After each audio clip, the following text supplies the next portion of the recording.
Ladies and gentlemen, now it's Too Late with Alan Mosley. Yeah! Woo! Yeah. Welcome back to the show, everybody. Welcome back for another episode of It's Too Late. I am your host, Alan Mosley, joined as always by the number one producer in late night. That's right, it's Dave Willimowski. Dave, you won the Twitter poll for another week. You get to stay the producer. All right, fantastic. I'm super excited about that. I want to thank everybody that voted for me. I'm excited about tonight. I like our holiday shows. Yeah, you know what? We're gonna spend some time together, really get to know each other a little bit better. I'm looking forward to it. We are. Yeah, it only took us 13 months. Yeah, look at us. I figure it's time. But you know what it is technically a holiday episode this week because this is the week of Thanksgiving. But starting next week, people will notice some changes in the programming because we're going to have all the holiday stuff installed. Oh, I love that. So gives me the warm fuzzies. So remember how the last few years we've done like the Christmas episode with all the jingle bells and music and stuff, but it was only like that 1 week. And that's a lot of work for like one special episode. And then we just switch it all right back to our gloomy, normal, just gross. So what I decided we would do this year is the week after Thanksgiving, because as you know, you don't do anything Christmas related until after Thanksgiving. If you do, you go to prison. Oh, of course. You go to federal prison. Straight to jail. Straight to jail. So starting with next week's episode, we're going to go ahead and install all the Christmas stuff, I thought. And we'll run it from there through New Year's. What do you think? Yeah, we need a little Christmas. What do you mean right this very second? Yeah. Well, you have just no as a society. Did you hear? I don't know if you're a big fan of The Walking Dead, but you know that The Walking Dead just ended, like it just aired its series finale. Are you kidding me? After like 11 seasons or something like that. Wow. Yeah, I know. I haven't watched that show since like season 3. I watched a little bit of season 1 and that was it. Yeah, season 1 was awesome. Season 2 was pretty good, and then it went downhill in 3, and I was like, this show sucks now. And I haven't seen it since then. Apparently, people kept watching it because it stayed on air for like 9 more years after I quit. I guess zombies aren't that bad, chilling that long. Well, it just I saw like the announcement because I don't watch it on TV, so I saw it was like on Twitter, like, it's the series finale of Walking Dead after in 2022. And I was like, wow, that was news that should have come out in like 2014. But I don't know. Anyway, I'm just saying, in my opinion, the best shows I've ever seen on TV were ones that didn't overstay their welcome. You know what I'm saying? Yeah. Like you hit your high, you hit the climax, and then you know when to wrap it up. Yes. You should probably know when to wrap it up before you hit the climax, actually, now that I think about it. Oh my God, he hit the laugh button all on his own. Okay.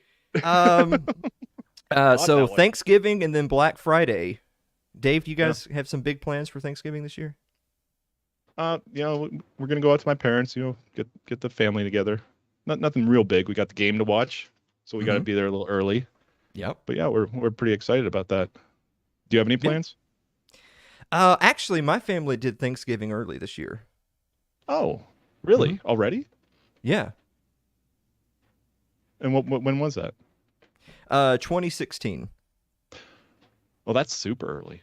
Yeah, we knocked it right out. Hadn't done one since then. Sorry. You want to hear something else crazy? I got an email from the Secretary of Education, Miguel Cardona, and my first thought was, oh my God, a male secretary! What a time to be alive. Am I right? Yeah. Times are changing. But actually, check this out. I actually got this email for real. I want to read this to you because I imagine this is an email that a bunch of people got. No. It says, from Secretary Cardona, lawsuits are preventing the U.S. Department of Education from implementing its one-time student loan debt relief program. We are holding your approved application. Alan, this email provides you with an update on the one-time student loan debt relief plan that President Biden and I announced on August 24th. We reviewed your application and determined that you're eligible for loan relief under the plan. Oh my gosh. We have sent this approval on to your loan servicer. You do not need to take any further action. Unfortunately, a number of lawsuits have been filed challenging the program, which have blocked our ability to discharge your debt at present. We believe strongly that these lawsuits are meritless, and the Department of Justice has appealed on our behalf. Your application is complete and approved, and we will discharge your approved debt if and when we prevail in court. We will update you when there are any new developments. The Biden-Harris administration is committed to helping borrowers as they recover from the pandemic. Education is a great equalizer. I thought Sam Colt made the great equalizer. Oh, yeah. And we will never stop fighting for you. In service, Miguel A. Cardona. Well, that was nice of them. Well, what's amazing to me about that, the reason why I wanted to share that, like, not joking, is those are the emails that they're sending out to like millions of people with student loans. And so if you're wondering why the elections may have swung a certain way, there you go. That's why there. But beyond that, it kills me how people are still this up in arms about paying their student loans off and whether or not they're going to get this student loan debt repayment through the courts. Because I figured this out years ago. Are you ready? This is the one trick. Look, dude, loan servicers hate me for this. This is the one easy trick you need to not have to pay your student loans. Are you ready? I'm ready. Just don't. Whoa. It's mind-blowingly simple. Yeah, so I've had student loans for like, oh my God, how old am I? 15 years. And you know what I do with them? I just Nothing. Don't. Yeah, nothing. Yeah, that's it. And you know how many angry letters I've gotten saying, "Hey, why aren't you paying your student loans?" Actually, not even a single one. Really? Nobody even gives a shit. Just like, yeah, sometimes they do that. Yeah. Yeah. Every now and then, my old school, like, because you know how they'll have like a financial aid / repayment department, but you're not paying back the school because they already got their money. You're paying back. They're paying like the feds, right? And so every now and then the school will call and they'll be like, "Hey, do you need some helpful information on your student loans?" And I say, "I'm just not going to pay them." And they react the same way. They're like, "Oh, okay, all right, see you, man." That's it. That's accept that. It's just acceptance. So anyway, don't wait for this to go through the courts. Do what I do, folks. Nothing. There. Yeah. Just as a quick disclaimer, I don't know if that'll work for your other bills. This is just this one. All right. Just in case you're getting ahead of yourself here. Oh my God. There was another mass shooting. This time at Club Q, a gay nightclub in Colorado, by a guy named Anderson Lee Aldridge. But he was stopped by a dad who was there with his wife and daughter watching a drag show, because that's what you do with your children. Fucking. All right. He was stopped by a dad and a drag queen. We actually have a photo of the incident right here. Take a look at this. Oh. Yep, they got him. Wow. Got him, folks. Yeah. Yep. Looks like it hurt him. Well, I mean, he deserves it. But, of course, every single time something like this happens, there's always that immediate outcry. There's always the leftist media that reports the mass shooting that immediately starts saying, "Oh, he was white. He was white. He was right-wing. He was a right-wing extremist." Turns out this guy may not have been exactly a right-wing extremist, because he was self-identified as non-binary and used the pronouns they, them. Which, in my opinion, look, I don't care what your pronouns are or what you self-identify as, because if there had been a good guy with a gun at Club Q, then he would currently be identified as deceased. Mm-hmm. But instead, he's identified as whatever that blob is. And you know what? Just to make matters worse, before we could even get to tonight's episode, there was another mass shooting. Whoa. There was another mass shooting, this time at a Walmart in Virginia, where one Andre Bing, a night stock manager, opened fire in the break room. We actually...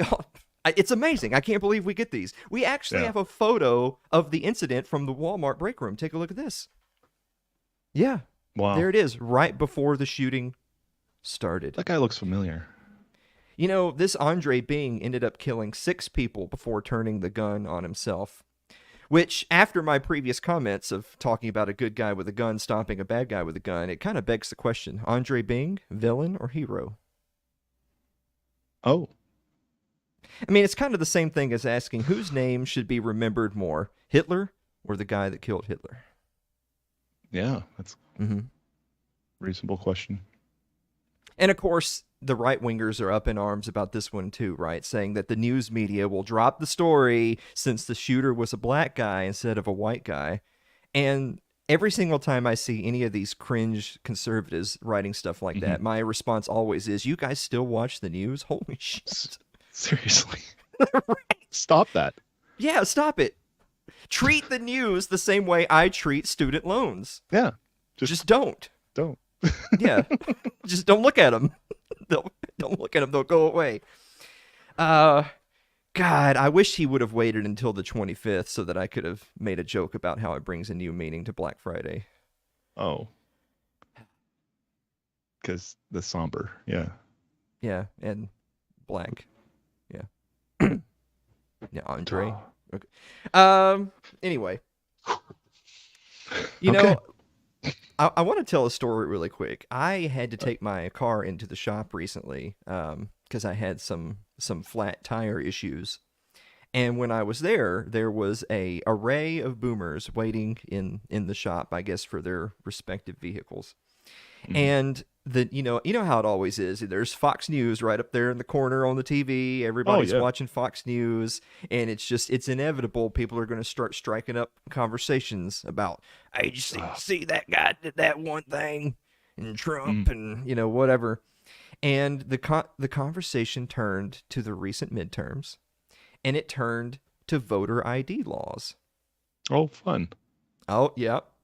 And of course, they're saying the same typical things you'd expect conservatives say of, I just don't understand why anyone would oppose voter ID laws. You got to have ID for everything else. You mean they can't get an ID to vote? They're stealing the elections. And I said, you know what, sir?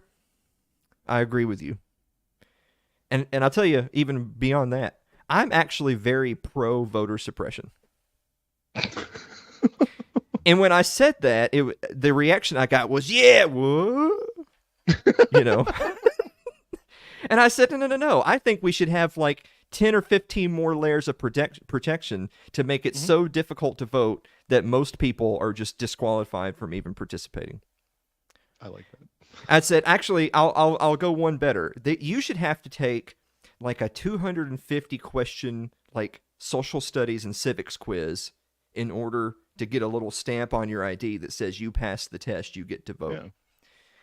And of course, here comes the reactions. Now, from the same people who just said all those things about voter ID and they're stealing the elections and my midterms and all that stuff they just said, they come back with, well, I don't know about all that. I don't know about all that. And I said, now hold on a second. And I shared with them something I've shared on this show many times. One of my favorite books ever is The Case Against Education. It was written by Bryan Caplan, who's been on the show before, and we talked about it a little bit. And I said, where's the difference between misunderstanding something and being stupid? Think about that for a second. Like, what's the difference? What's the difference between someone getting something wrong and you saying, "Oh, they must have misunderstood," versus someone getting something wrong and you saying, "Oh, they must be an idiot"? Yeah. And so the reason why I brought up The Case Against Education is that in that book, Bryan Caplan shares there's just tons of data in this book, tons of surveys, questionnaires, and things. And one of the things he shares in the book is that even when controlling for the highest intelligent level people in the population, the overwhelming majority of people are below an adequate standard of knowledge about anything outside of their own area of expertise. So like engineers know a lot about engineering. They got a lot of math, structural engineering, that sort of thing. But if you ask them some questions about, I don't know, biology or music theory or geography, you'll come to find, wow, they actually don't know that much outside of the thing they do for a living. They also did the same thing with chemistry majors. It's like, these chemistry majors, tons of formulas, tons of math, tons of science. But you ask them something about, whatever, literature, they don't know anything. But that's okay. I'm not making fun of them. I'm just saying that outside of their area of expertise, they don't know a lot. And I'm not saying that means they're stupid. I'm just saying that this is for everyone. Which also then sort of begs the question of, well, if the average person doesn't really know much outside of their own area of expertise, then what about congressmen? What about politicians that vote on 1,000 different matters every single year? How could they possibly be voting with an educated opinion about farm subsidies and tax code and utilities and foreign policy or any other domestic policy? How can they be voting on all these things when they can't possibly have a highly educated opinion about all of them, when we just saw surveys of the most intelligent people among us are surprisingly uneducated about things outside of their area of expertise? And I shared this final point, which was in Caplan's book, The Case Against Education, he showed that an alarmingly high percentage of people, I mean, we're talking something like above 70%, can't pass like a 4th grade social studies test. Now, when I say people, I mean that's high school graduates, college graduates, people with masters, PhDs. That's everyone together, because those are all the people that can vote, right? Everyone over 18. Mm-hmm. The average voting age public cannot pass a fourth grade social studies test. And to put that in perspective, when I say a fourth grade social studies test, I mean some of the questions on this test are: which came first, the American Civil War or the American Revolution? Wow. Questions such as, who was the last president of the United States? They actually have different sections on there for science and math and literature. There's questions on there such as, which is closer to Earth, the sun or the moon? Over 70% of the population don't pass this test. So, exactly. And so the point being is that I'd said, do you think, like, what if you go the opposite extreme of me? What if instead of making it very difficult to vote like I want to, what if you go the other way? What if you say that 10-year-olds can vote? Because 10-year-olds would be in fourth grade. Do you think 10-year-olds should be able to vote? And of course, what do you think every single one of them said? No, 10-year-olds shouldn't be able. They don't know nothing. And why not? Why can't a 10-year-old vote? Well, because they can't possibly have the knowledge and wisdom and life experience necessary to be voting on the leader of the free world. It's just not possible. And I said, okay, so if by your own estimation a fourth grader shouldn't be allowed to vote, then what about all the people that can't pass a fourth grader's test? Anyway, my car was done after that, and they're probably all dead now. So, wow. They were pretty old. I mean, Yeah. In other news, soccer's biggest event, the World Cup, is currently underway. All right. And finally this evening, nobody watches soccer. Come on. I don't know. For you guys that don't keep up with a lot of Twitter news, there was a really big back and forth with Elon Musk and a few high-profile people on whether or not Alex Jones would be allowed back on Twitter. All these people are getting their accounts unbanned, including President Donald Trump. But what about Alex Jones? And it's actually, take a look at this. The first person to ask was the man who's the world's most proud to be going to hell, Sam Harris, who said, quote, I mean, he is, though. Yeah, is it time to let Alex Jones back on Twitter? If not, why not? To which Elon Musk replied, suffer little children and forbid them not to come unto me, for of such is the kingdom of heaven. Now, if you're wondering why he replied with that retarded of a statement, it's because he did follow up with, no, he's not going to allow Alex Jones back on Twitter. Now, hold on a second. This is the same Elon Musk who said he's a free speech absolutist. But Alex Jones won't be allowed on Twitter.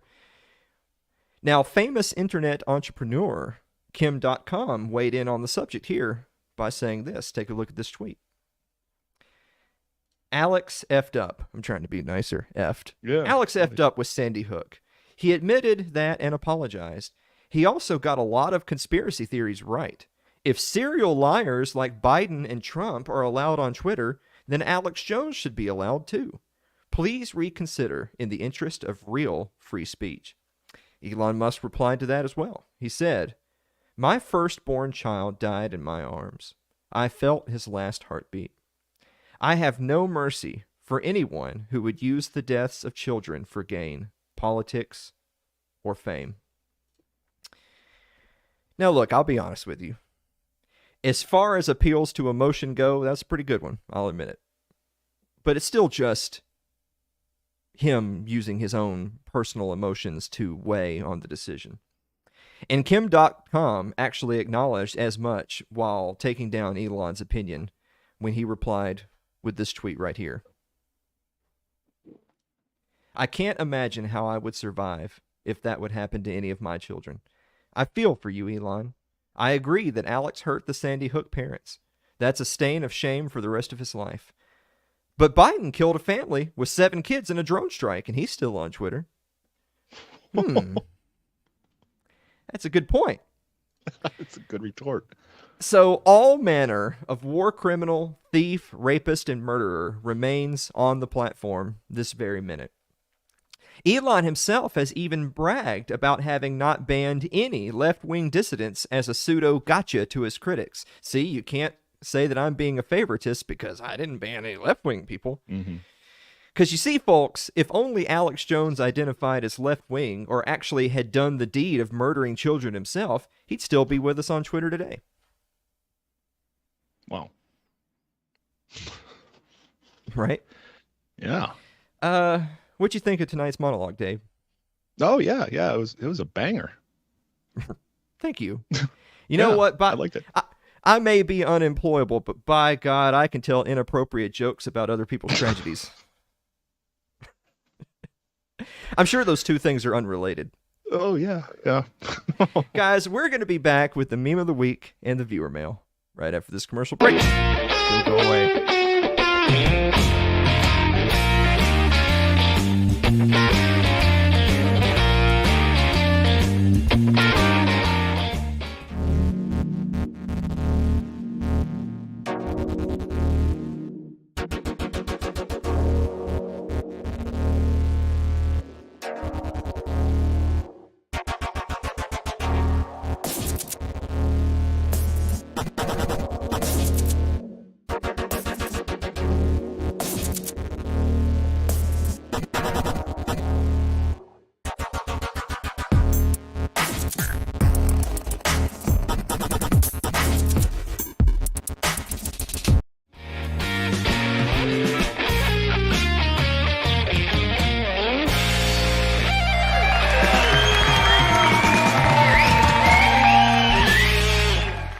Welcome back to the show, everybody. Let me tell you about tonight's sponsor, which is Pat Crest Botanicals, which you can find at patcrestbotanicals.com. If you use promo code It's Too Late, you get 30% off your entire order. 30. Yeah, 30%. Is that not insane? Yeah, absolutely nuts. How does he continue running? I don't know. How do we continue running? Ever thought about that? Oh yeah, we're more than 30% right off. I actually have one of their products right here. This is the Ascend 3000. Helps you get a start to your morning right here. It's the Ascend 3000. 3,000 milligram full spectrum. Oh, so it's for libertarians. So if you're on the spectrum, take the Ascend 3000, which you can find at patcrestbotanicals.com. Use promo code It's Too Late. Hey, Dave. Yes, Alan. What time is it? It's time for meme of the week. First try. Easy. I was afraid. I thought I did the thing. The first thing people say when a mass shooting happens. Yeah. Betty White. Betty White. Betty White. He's right wing. He's right wing. He's extremist. Right wing Trump. But we do have a bonus meme. Check out the bonus meme. Impress her with something expensive. Oh, that's nice. premium. Oh yeah. Oh, he's getting something tonight. That ain't store brand. No. Yeah, so I saw somebody in chat said New Zealand is close to lowering the voting age from 18 to 16. Boy, do you remember yourself at 16, Dave? Oh.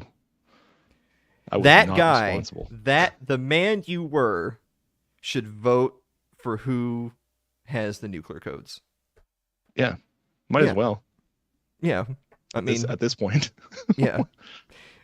However, counterpoint, that guy managed to survive. So obviously he was doing something right. Mm-hmm. Yeah. We better go ahead and answer some viewer mail.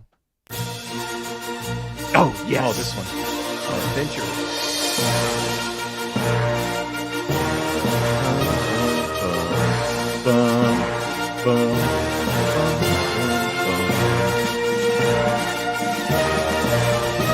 That almost sounds like a song I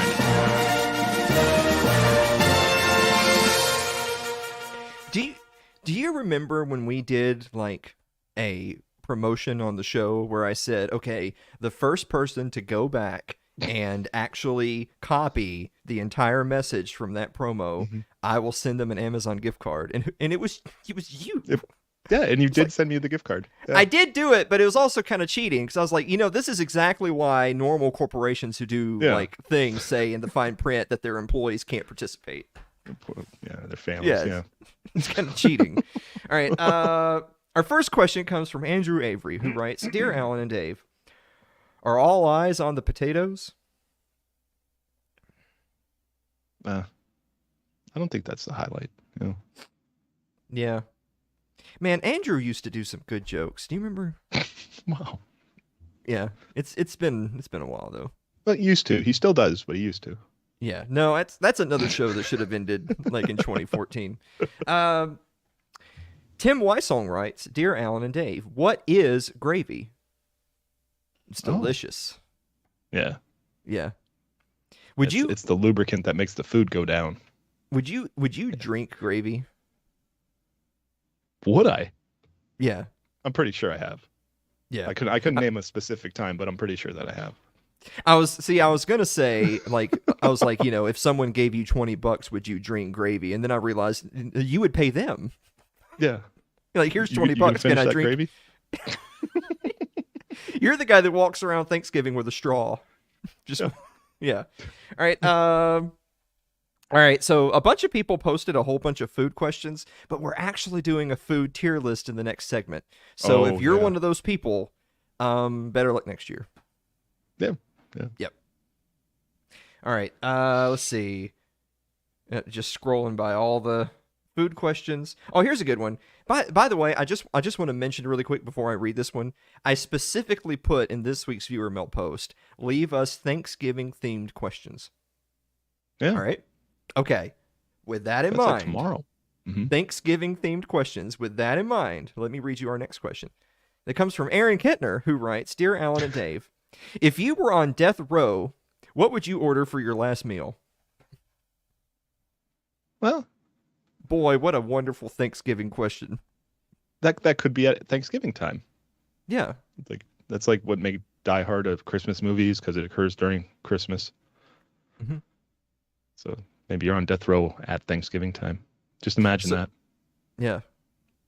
So what's your last meal, Dave? Oh man, I'd probably be one of those guys that like got a whole bunch of stuff. Like I'd need like burger, tacos, pizza. Mm-hmm. Like I want all my favorites. I might not eat them all, but I want some of all. Like some Five Guys. I like Five Guys burgers because it feels like almost like a homemade burger. That's the first thing that popped in my head was Five Guys.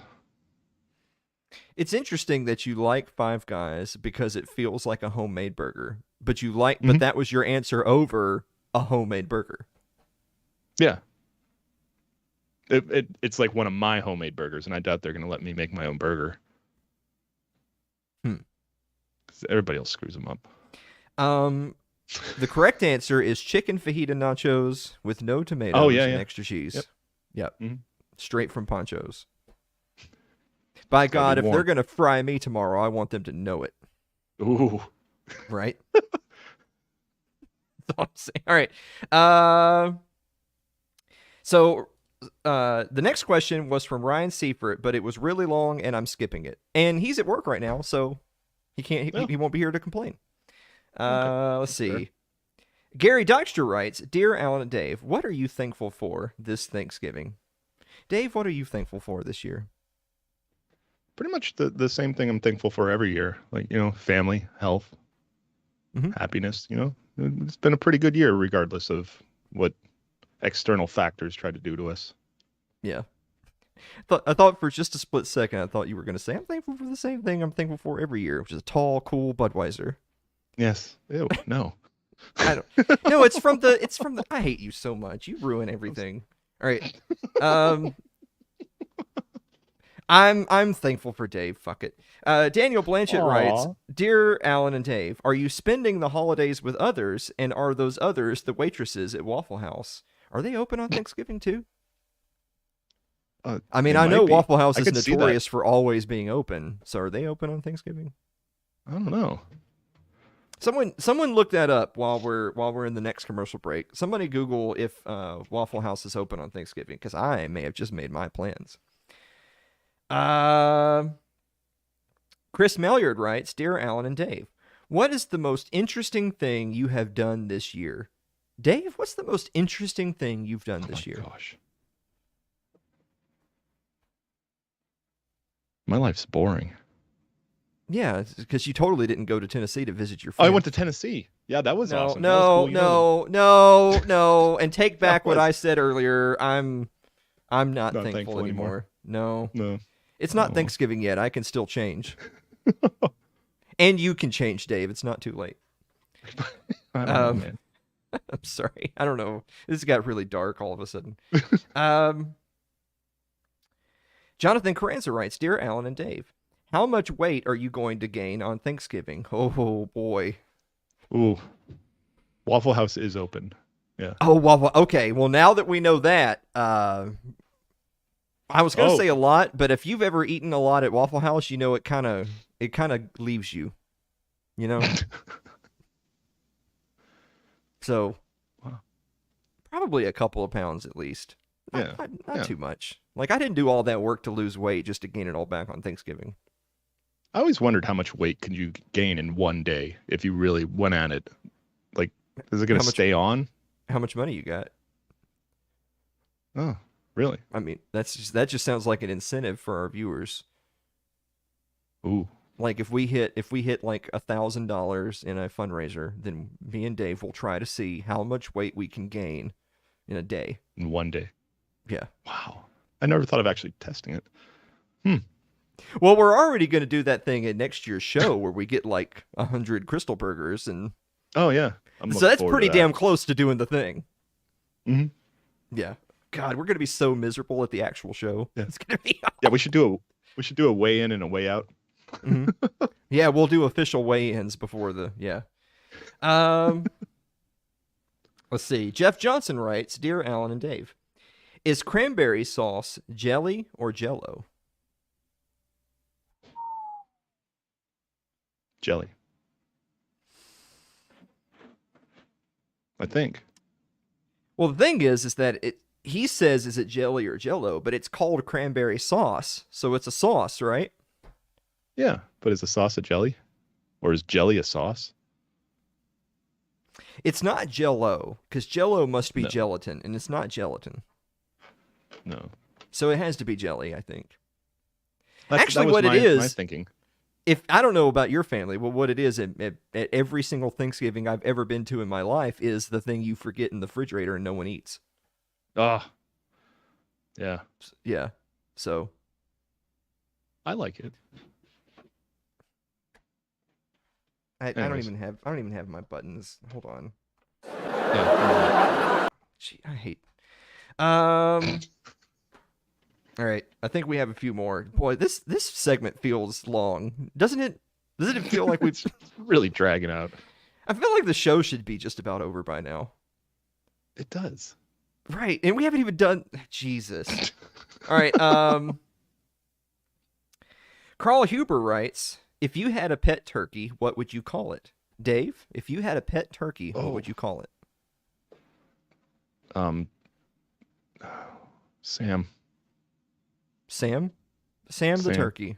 Okay. Yeah. That's fair. That's a strong name. Sam. Yeah. Sam. Strong. Yeah. Yeah. When he's bad. Samuel. I would call my pet turkey Last Resort.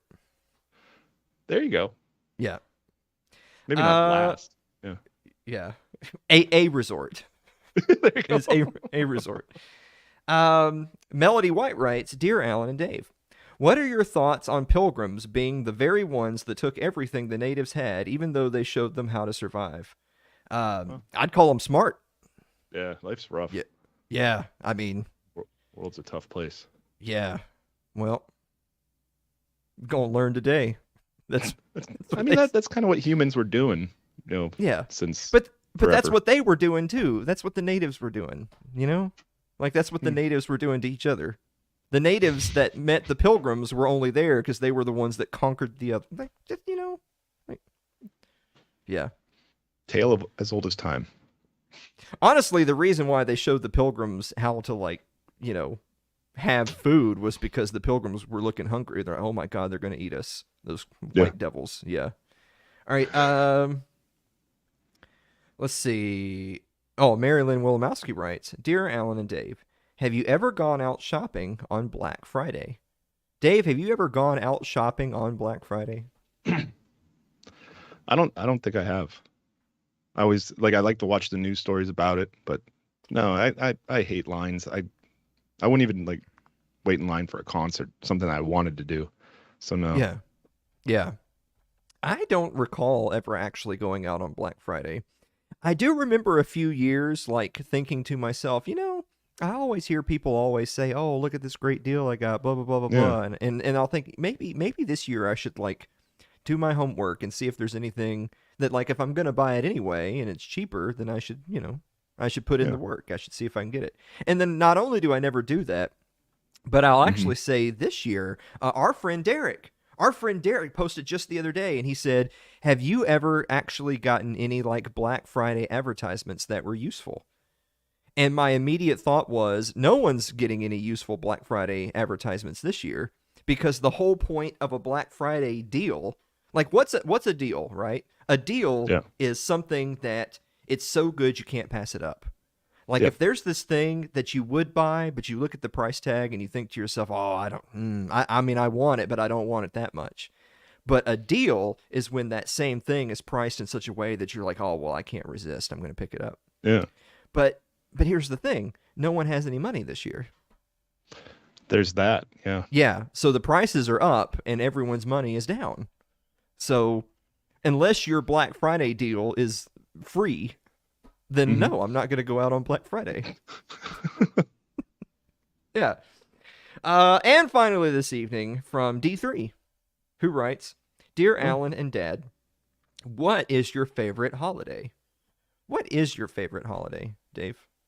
Oh, well, you know what? I've always said Christmas. I love, it's just, I love Christmas, but somebody said something about Thanksgiving, where it's Thanksgiving has almost all the same attributes, except that there's no presents. You don't have to go shopping except for groceries, and if you're not hosting, you just show up and you get to see your family and spend quality time and eat a bunch of food. I think it's still Christmas, but that really had a solid pitch for Thanksgiving. You know what? Now that you mention it, Thanksgiving is the exact same as Christmas, but you spend less money. Yeah. So that makes it the superior holiday. I can't bring myself to say that, but it feels like that. I mean, I know that it's kind of like you're replacing Jesus with turkey if you're doing Thanksgiving over Christmas, but I mean, other than that detail. Yeah. Yeah. Wow. That little thing. Yeah. So anyway, leave your thoughts in chat, everyone, if you think Dave's going to hell. Oh my God, we still have to do the tier list. I'm ready. Maybe just shut it down. Maybe that's enough. I don't know. We should. No, we better do it. Guys, we're going to be back with the Thanksgiving tier list right after this commercial break. Don't go away.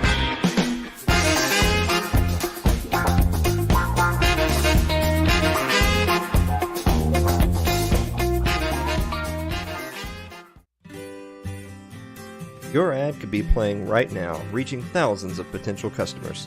Sadly, it's not, but it could be. Find out how to be an advertised sponsor for It's Too Late with Alan Mosley. Email us at info@alanmosley.tv.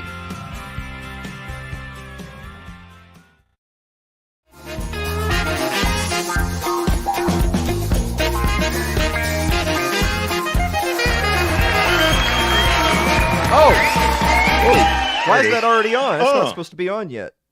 All right. I guess we're doing the tier list now. Yeah, here we are. Look at that. That's a pretty good looking tier list right there. Now that you mention it. Yeah. Who made that? Who made that tier list, Dave? That's little D3. That's David the Third. My kid Are you made still that. gonna? This is like the classic parent thing. Are you still gonna call him little D3 when he's 7'6"? Because he's heading there. Yeah. He keeps looking up to me knowingly yeah, it's not gonna be much longer. Yeah.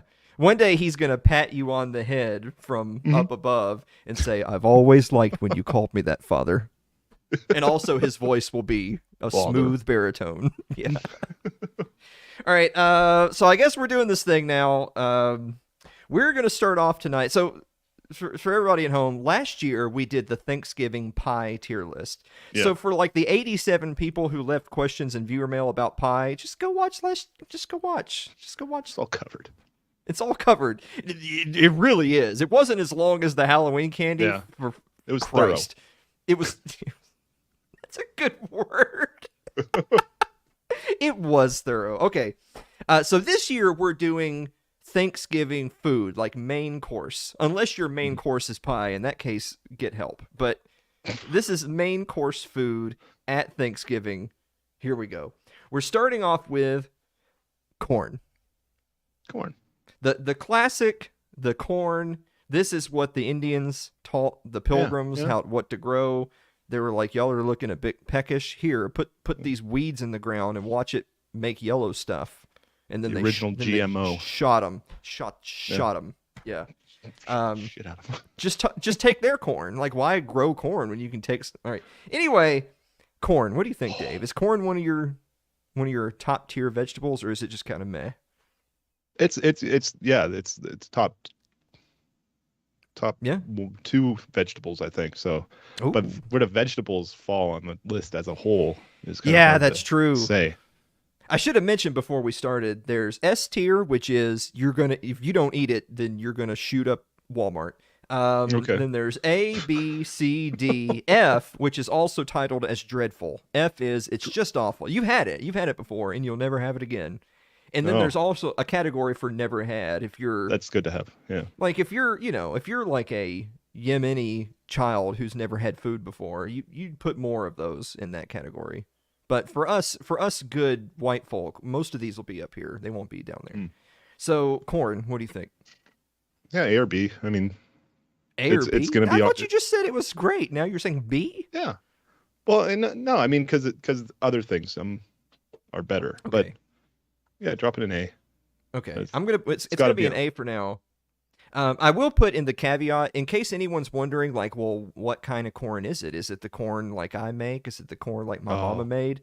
You should always, for the sake of this tier list, always assume that everything we put on there is 1 part the item, 9 parts butter. Yeah. So safely assume this is 1 part corn, 9 part butter. Yeah. A tier. All right. It's almost a soup. Jesus. All right. Would you drink? Okay. Cornbread. Good old cornbread. I don't know if y'all eat a lot of cornbread up there, but down here, Dave, cornbread is like a multi-purpose food. You can eat it. You can use it as a sponge. You can use it as a shovel. It's amazing. It's incredible. You got to make an infomercial about cornbread. Yeah, you can use cornbread to plant more corn in the field. It's amazing. Just toss it out there. Yeah. Okay. Cornbread. We don't do that for Thanksgiving. Yeah. It's good. Like I'm lucky if I have cornbread once a year. If we go to that barbecue place, they give you cornbread with like jalapenos and cheddar in it. That's good stuff. Wait, hold on. Mary. Come on. All right. So what do you think, Dave? Cornbread. Yeah, anywhere in there. Like it's good, but it just doesn't make an appearance for me. I'm going to put it in C just for now because cornbread's kind of like the Dalton line of the tier list. Things that are above cornbread are really good. Things that are below tier cornbread are meh. Yeah, that's fine. There it is, the cranberry sauce that no one eats. You get a can, and then you just plop it out on the plate, and then you're like, well, that doesn't look very good. Let's slice it into slices, just like these jokers have. And then you put it in the refrigerator because it's not time for dinner yet. And then dinner's over, and you're doing the fucking dishes! And where's the cranberry sauce? It's in the refrigerator. And now you got to eat a whole can by yourself late at night. No, you don't. No one does. You throw it in the goddamn trash. God. All right, I think it's a good topping on the day after turkey sandwich. You know, when you make a sandwich out of the leftovers, and then the cranberry is like a sauce it's like a condiment. Gives a little tang. Imagine that. Cranberry sauce is like a sauce. I can't fucking believe it. I don't know why I'm so angry now all of a sudden. I know, because you're in Thanksgiving mode. Yeah. Oh my God, that's it. You're right. I'm in holiday family mode now. Yeah, suddenly I'm very confrontational. Yeah. Boy, the first half of the show was very personable. Now, it's Yeah. just... All right, cranberry sauce. So for me, I have had it, so it's not never had. It's damn close to never had, but it's not never had. For me, it's F dreadful. Are you saying it's better than F/dreadful? I am. Yeah. Okay. It's gonna be on my plate. And for the most part, our family will remember that it's not on the table. Kids like it, yeah. Kids don't like cranberry sauce. Are you kidding me? But I always leave a little space, where the cranberry sauce is going to go on the plate. Not a lot, just a little, like a palate cleanser. All right, can you just hurry up and say a tier? See? Can I pull it up that high? I'm putting it on C below cornbread, but I'm probably going to move it down. There it is. Gravy. Yeah. You can't. Oh my gosh. Could you imagine if somebody gave you a Thanksgiving dinner and there's no gravy? Yeah. If half of the things on this list, if you gave me those things, but you said we don't have gravy, I would shoot you in the throat. Yeah. Wow. Yeah. Yeah. Yeah. With a dart gun. Yeah. All right. So gravy. I tell you what, gravy, like, I don't even want the turkey without gravy. I don't want the dressing without gravy. I don't want the mashed potatoes without gravy. Mm-hmm. So, like, half of my dinner is not possible without the gravy. Yeah. S tier. Yeah. That's what I'm talking about. Next year, so we did pies, and then we're doing main course. Next year we'll do beverages, and gravy will be on the list again. Remember that, somebody write that down. Yeah. It's weird that it was on the remind me list too. Yeah, remind me 1 year from today. All right. What the hell is that? I can't even tell what that is. Where are we at after gravy? Green bean casserole. Oh, green bean casserole. Okay. Oh. Let me just I'm going to let you take the floor on this one. I have to, full disclosure, because I know you guys have some very strong opinions on this, and I know Mary does. I've never had green bean casserole. Oh, you should. It's good. I don't know what makes it not just green beans. Like, what's in it? I don't know. Okay. So I had never actually, I don't think I actually ever had it until I hooked up with Mary and started going to her family functions, and they had it at every family function. I'm like, this is amazing. And so I really like it, and I always made sure it was going to be there. It's green beans, cream of mushroom soup, Velveeta, all heated up together, and then you cover it in like those French onion straws, those fried onions. Mm-hmm. So it's got a little crunch to it. It's good. I like it a lot. Mm-hmm. Yeah, green beans with protein. Holy shit! Carl says F tier. Wow. Yeah, that's okay. This is a divisive item on the list. All right, so wow. You like it a lot. What's a lot? What are we talking? It's gonna be with corn. Okay. For me, it'd be above corn. Oh, above corn. Mm-hmm. I've had a lot of corn in my day. I've had a lot of butter with a lot of corn with my butter. But yeah, I mean, for now, I'm gonna trust your judgment because I have no opinion. Wow. But man, we're losing people in chat now over the green bean casserole. And of course, now we have just green beans. So just green beans. Again, reminder, folks, this is 1 part green bean, 9 parts butter. Yeah. Okay. But we can't just keep judging butter. It's gonna be. Well, it should have had its own. I was gonna say it's buttered green beans, but actually it's green beaned butter. So, I like green beans. Sure. I mean, there's I like green beans. Wow. Yeah, I don't like them as much as corn. Yeah, I don't usually have them. I don't like them as much as corn. This is true. Yeah, it's either below corn or into B. Yeah. Okay. We'll I put can it do in, without them. We'll put it in B for right now. It has its own little part. Okay. All right. This is another controversial one. So some people had asked. We didn't cover it in the viewer mail because I knew we would do this segment. So some people, we have always, 100% of the time of my 37 years of life, we have always had ham at Thanksgiving and Christmas, and turkey at Thanksgiving and Christmas. They're literally, it's like, again, it's literally the same day. It's just Christ or no Christ. That's all it is. So ham, ready for a truth bomb. I know it's Thanksgiving and herp derp turkey, pardon all that bullshit. Ham's better than turkey. Yeah, probably. But it has its place, and I really don't think it's Thanksgiving. Like, I couldn't imagine going to a Thanksgiving dinner where they just had ham and no turkey. I think it's nice to have both, but if I could only have one, I would take ham. And if I was going to make it'd be ham. Yeah, ham's good. Yeah. We do ham for Easter, so it's like Thanksgiving turkey, Easter ham, and then usually Christmas ham. Because ham is always so juicy, and turkey can sometimes be a little dry. Mm-hmm. You know, it's a lot easier to ruin turkey. Yeah. Yeah. So I don't know, man. So for me, ham is going to be pretty high on the list because of the staples on your plate. It's higher than turkey to me. So if it was it would be on my plate. Yeah, it's good, and it is better than turkey. It's just I feel like it doesn't belong there. I know a lot of people do it, but no. Yeah, you can put it. That's exactly how I feel about a lot of people. But okay, ham. Yeah, it's up there with gravy. Okay, all right. I'm gonna put it below gravy because again, gravy is like, like live, laugh, gravy is what our sign is. Okay, macaroni and cheese, mac and cheese. Like, it's every child's favorite side dish is mac and cheese.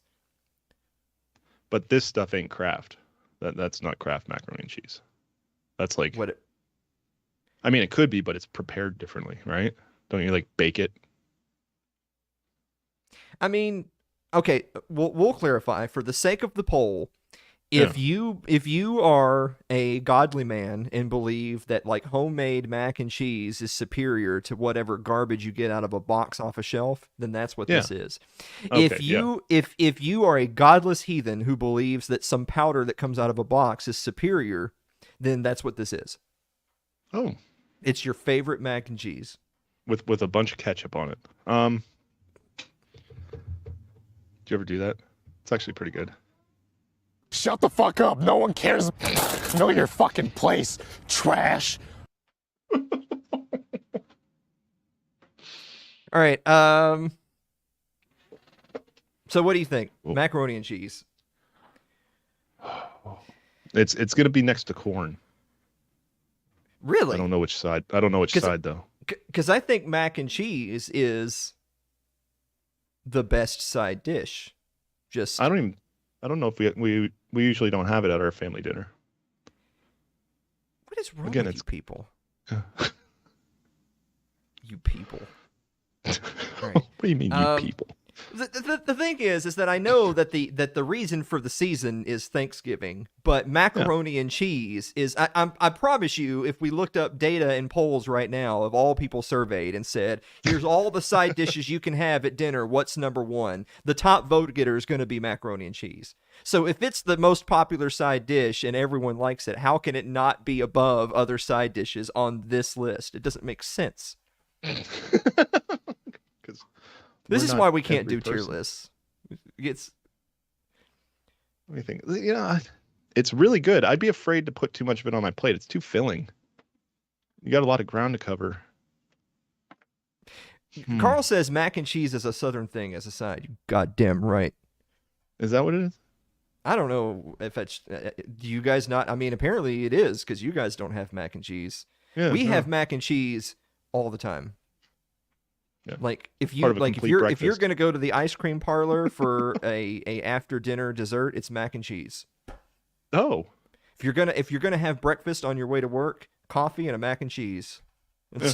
Okay, I might be embellishing a little bit, but yeah, Carl, it's a whole meal here in the ghetto. Yeah, that's right. Do you want a 7-course meal? Mac and cheese. Yep. It's all in there. Okay. So it's above corn. Okay.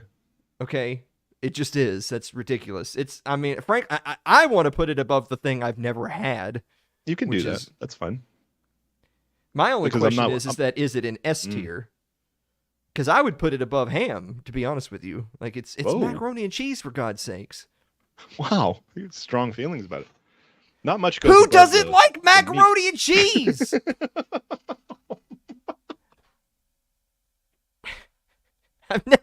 I've never known anyone that said, "Oh God, get that out of here. I can't come to y'all's Thanksgiving dinner if y'all have mac and cheese." That's never happened ever. If it did, we would just take them out back and tie them to our truck and just drive around.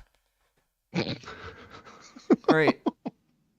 I'll leave it below ham just so that the major staple is above the side dish for now. Okay. But All right. all right. Dave's getting increasingly like scared. Real just shifting a lot.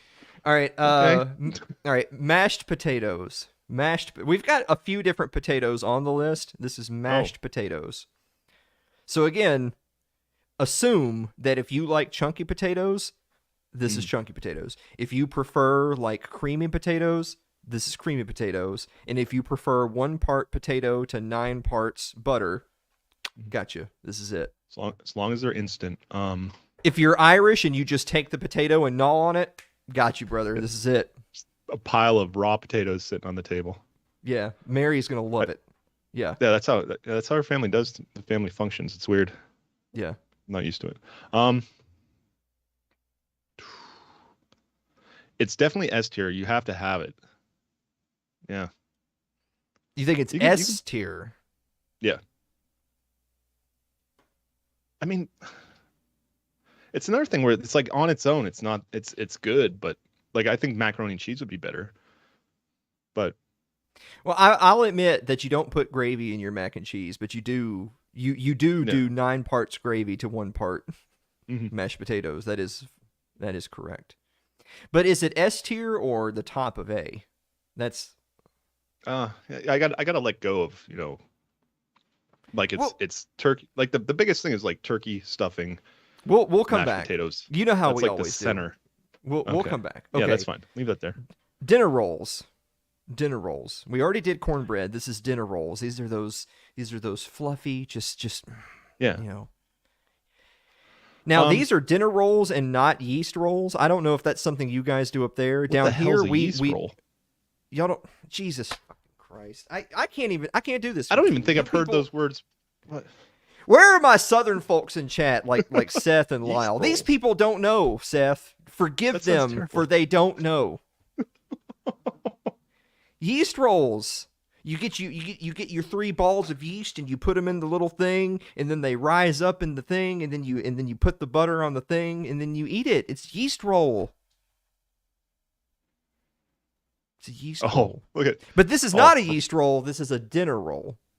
So we're really getting sidetracked here quite a bit because this isn't Wabi even does a yeast croissants. He does croissants at his Thanksgiving He's from dinner. Louisiana. They don't fucking know. But this is not a yeast roll. This is a dinner roll. Okay. All right. So what do you Good to think about know. dinner rolls? Yes, I'm glad. They're in between cornbread and cranberry sauce. Cornbread's better. Oh, you But- like cornbread more than dinner rolls. Yeah. I'm not a big bread person, and cornbread seems like it's ascended above bread. It's like there's Now- something, Now that's very interesting to me because we've had all this conversation about how you're north of the Mason-Dixon line, which makes you objectively a bad person, and I'm from the South, so I'm right. But Southern people would be more likely to like cornbread over dinner rolls, but you actually like cornbread over dinner rolls. Yeah, it's got more flavor. Yeah, I'm not a big bread person. That must be your Polish coming out. Maybe. Yeah. Yeah. It's hearty. Like some Yeah, people- like you can. Yeah, like when you go to war, you'll just have a cornbread. a and a block rifle. of cornbread. Yeah. Yeah. All right. Stale cornbread. Okay. Yeah. It's not going to be fresh. Are you kidding me? Okay. So you like cornbread more than dinner rolls. I think this one's Yeah, going to piss some people off. I think everyone right. loves dinner rolls, and you're. Oh, I'm seeing it already. Yeah. People are. Yeah. We've had a Thanksgiving where we forgot the rolls. They're in the fridge or something. They never got heated up. Okay, all right, hold on. Let me put this back down here real quick. All right, yeah. What in the fuck do you mean about them being in the fridge and being heated up? Why in the world are your fresh out of the oven rolls coming out of a refrigerator? Oh, because they're prepackaged. They're already made. We just warm them up in the oven. Yeah, I don't know what they are. They come in like a block, and you just break them apart and warm them up. And they're sitting in there next to the cranberry sauce. Never came out. Wait, are people making like kneading bread and making rolls and? All right, so Aaron, can you time Dave out? Is that? Can you? Is it okay?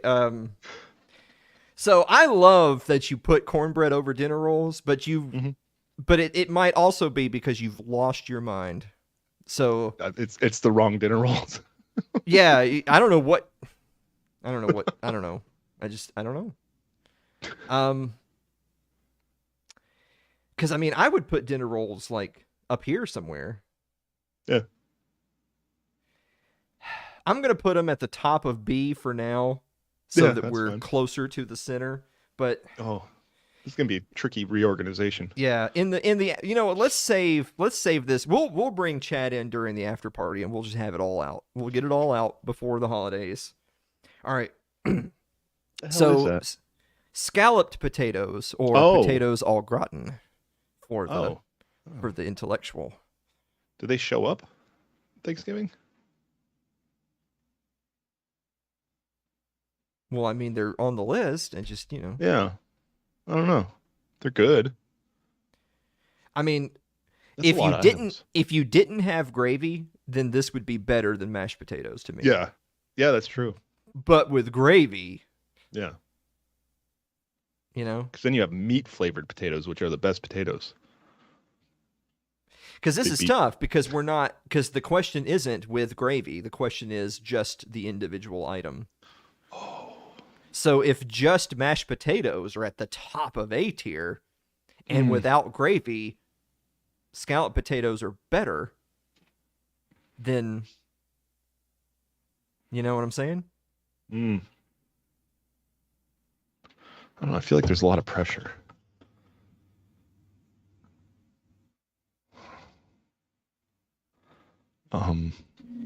I tell you what, I'm going to put them either in front of or behind mashed potatoes, and I'll let you decide which. Oh my gosh, mashed potatoes they're gonna fall. Okay, put them above because it's probably gonna end up there. All right, are you getting ready to blast off into outer space over there? You hear that? Yeah, it's cold here. It's okay, right next to the furnace. The next one is dressing. You heard it right, folks. It's dressing. That's what it's called. Everyone calls it that, and people who don't call it that are actually communists. Is it ranch or Italian? No, maybe it's dressing. French dressing. Now, is it still dressing if it's stuffed inside the turkey? I'm gonna be nice and not hit a button. I'll give you a minute. Stuffing is stuffed inside of a turkey because you people have some kind of weird fetish with birds' bumholes. But down here, it's called dressing because good Christian women are supposed to wear dresses.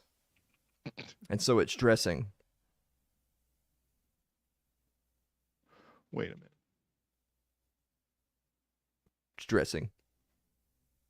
Oh, yeah, no, thank you, Seth. Seth says, yeah, we don't eat out of corpses down here. That's right. You guys are some sick SOBs. Too good. It says right on the stovetop box, stuffing mix. Who the hell eats stovetop? Who the hell eats this packaged crap from the store? We get stovetop unless the store brand price is like way better than we go with. No, you just make it. Nobody knows how to make stuffing. No, nobody north of the Mason-Dixon line knows how to make dressing. Everyone down here, like people walk around down here and say, "Hey, noticed your dressing's low," and they just hand you some. You know, that's they pull it out of their pocket. Like, you yeah, go. like there's a kid on the sidewalk, he's kind of down on his luck. Somebody goes like, hey, kid, here's some dressing. Like that's how it is because we know how we do it right down here. Dressing. I So imagine you like it's handing him a shot of ranch. it's it's fucking dressing, and dressing's up there, folks, because you don't have it, at any other time of the damn year. This is it. Oh, it is. Yeah. You Yeah, don't when else no do you have one stuff? says pass me the dressing on Nobody says October 6th. No one says that. No one at Valentine's Day says, "Oh, we're going to have dressing." Like no one. that. Nobody ever It's says just that. Thanksgiving and Christmas. That's it. Everyone says that. Everyone Or unless- says that are objectively you're having a superior salad. people. Yeah. Some dressing on there. Hey, you know That's what? You know what's not on the list, Dave? Salad. Salad's not on the Yeah. list. Oh. Yeah, because nobody's gonna eat salad. And then everybody's like, "Why is this dressing here?" Then.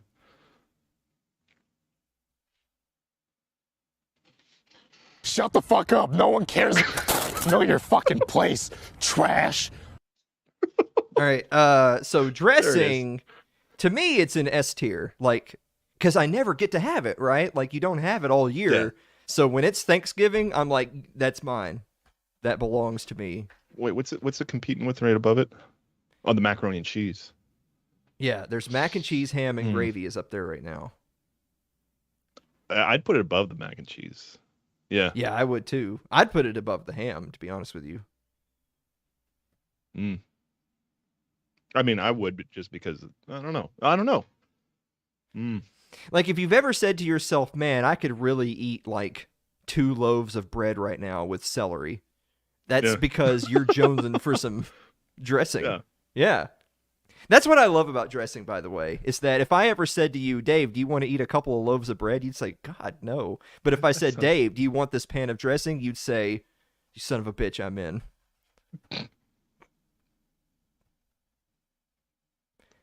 I'd be right. confused at first, but then I'd be like, oh, I see what you mean. We're so close to me finishing the list by myself. All right. I just can't get over that dressing. That's just so Yeah, weird. it's dressing.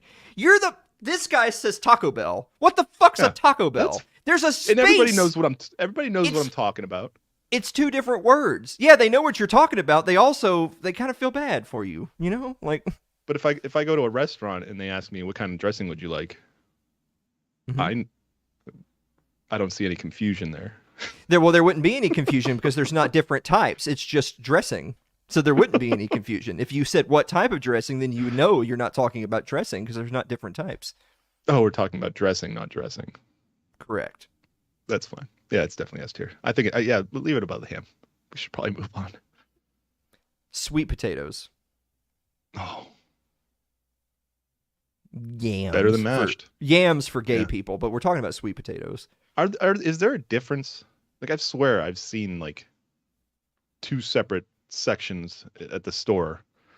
All right, so Yams and sweet potatoes. the people at Club Q call it yams, but we call it sweet potatoes. Yeah, I call it that too. We can go either way, Sweet potatoes, yams. We know what you're talking about. What do you think? I don't like it as much as things like corn. Wow. Yeah, corn's dope. See, this is why I think mashed potatoes are going to take a precipitous fall. Oh, look who's trying to use their. Anyway. Did I use it right? No, it's fine. It's sweet potatoes. So you think sweet potatoes are up here with the other potato in the potato kingdom right here. Yeah. Do you think they're better than all the other potatoes? Are they the best potato? It's almost like a dessert. It even though it's a potato, it doesn't seem like it'd be in the same category. I don't think it's as good because I mean, like mashed potatoes and gravy, I think are the best, and they're already not at second best. I think they're the best, so I definitely think they're better than sweet potatoes. That's fine. I'm okay with that. Wow, gear up with the information there. Yeah. There is a difference. Okay. Lily. Oh. Oh, I love Lily. She's great. Oh. Um, I just saw a thing. She actually did an Instagram post where she's sick of being objectified and she did not consent to this. And I didn't ask. Yeah, nobody asked. So, yeah. Where is it? Where's my button? I don't even have it. I don't even have my button. Oh well. That's Yeah, fine. I have it, but oh wait, does it work? What are you doing? Nope, that ain't No. it. What are you doing? I just tried turned to it turn it off to off. not embarrass know. yourself, and you turned it back on. Here we go. I will not be. Nobody gives a shit. All right, we got it. This is getting wet. This is what always happens. Just stop. We Just got time. It's stop. fine. All right. This is what people need to know. What are we on? We're just now on turkey. We're now on turkey for fucking Thanksgiving. All right, turkey. I already said I think ham's better than turkey, so Yeah, I it can go ain't with it that. ain't that That's high. fine. Is turkey even in S tier? That's a real question. If it's made right, I've had some real banging turkey, but I've also had. I'll put it on my plate just because you feel like you have to. Because if it's dry, Yeah. you know, if you don't have Then enough gravy, comes in the same day. yeah. If gravy's running low and you're already having to use up all the gravy where it's needed most, such as the potatoes and the dressing, and you ain't got any gravy left for the turkey, then turkey's kind of... Lyle. Oh.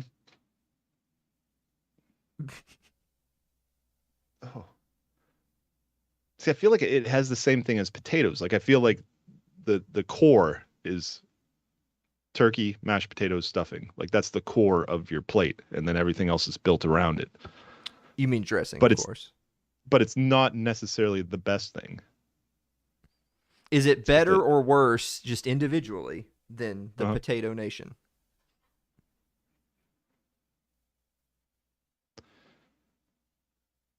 I'm gonna say better because it is meat, and I always put meat above all else. Okay. So is it at the top of A or the bottom of S? I feel weird not putting turkey on S tier, but it's gonna be See, A. Yeah, A tier. Yeah, it's an inconvenient truth. This is why we do the tier list. You have to get to the bottom of these things. It's hard hitting. Lyle should have been here for the first half of the show when everything was personable.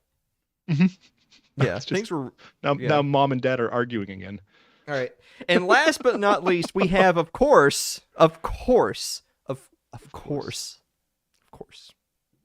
we have dressed eggs. What the hell is that? They're those right there, dressed eggs. They're down that corner of the screen. They're dressed eggs. I see deviled eggs. I don't even know what dressed eggs are. That doesn't dressed Y'all with what? need to find Jesus up there. Oh wait, do they have dressing in them? What do you guys They're do dressed down there? eggs. They're dressed eggs. Everything's got to be dressed.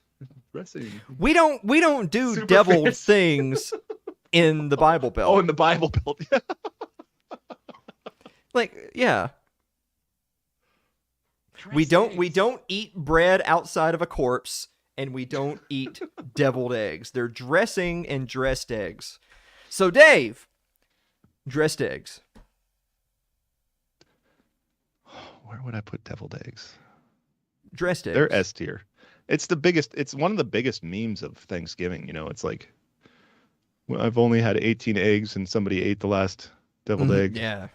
It's Teary-eyed. it's a very similar thing to the dressing, whereas you wouldn't normally eat that much like bread and celery Yeah. and gravy. cheese But sticks. if it's that, oh my god. And same thing with like you won't say, hey, I could really go for 18 eggs right about now. Mm-hmm. But actually I kind of would. But I mean normally people wouldn't. Yeah. But dressed eggs, hell yeah. And they are really good, but it's like, I don't know how it competes with the hot foods. Like, would I rather have I think I'd rather have deviled eggs and corn, green bean casserole. Oh, for me, it might be between green bean casserole and corn. But I'll let you drag it to your whim. So you're up here.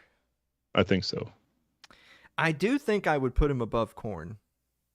Mm-hmm. And I mean, I don't have an opinion on the.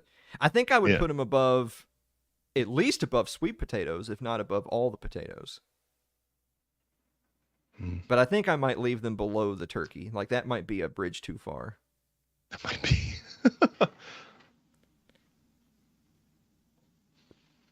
All right. I like We got... that. Gear up. It's more of an appetizer. Yeah. Okay. In review, All right. is cranberry sauce better or worse than cornbread? Probably worse. I can stay with worse. All right, we're just gonna move it down there. It's gonna be in its Ooh. own. Okay. Is cornbread better or worse than green beans? I'd probably go for the cornbread. All right, is cornbread better or worse? We're just gonna okay. Is cornbread better or worse than dinner rolls? Like I said, You said- I like it better than dinner rolls. Yeah, Yeah. you said better. God damn. But man, the dinner roll like union is gonna strike on us. It's Well, but you got input on this too. I can't go against my southern brethren, so cornbread is gonna be higher. Is cornbread better or worse than corn? It's gonna stay down there. Yeah. Okay. Is corn better or worse than green bean casserole? I'm gonna say worse for me, and that's kind of invisible for you. Yeah, I don't. Yeah. Is green bean casserole better or worse than sweet potatoes?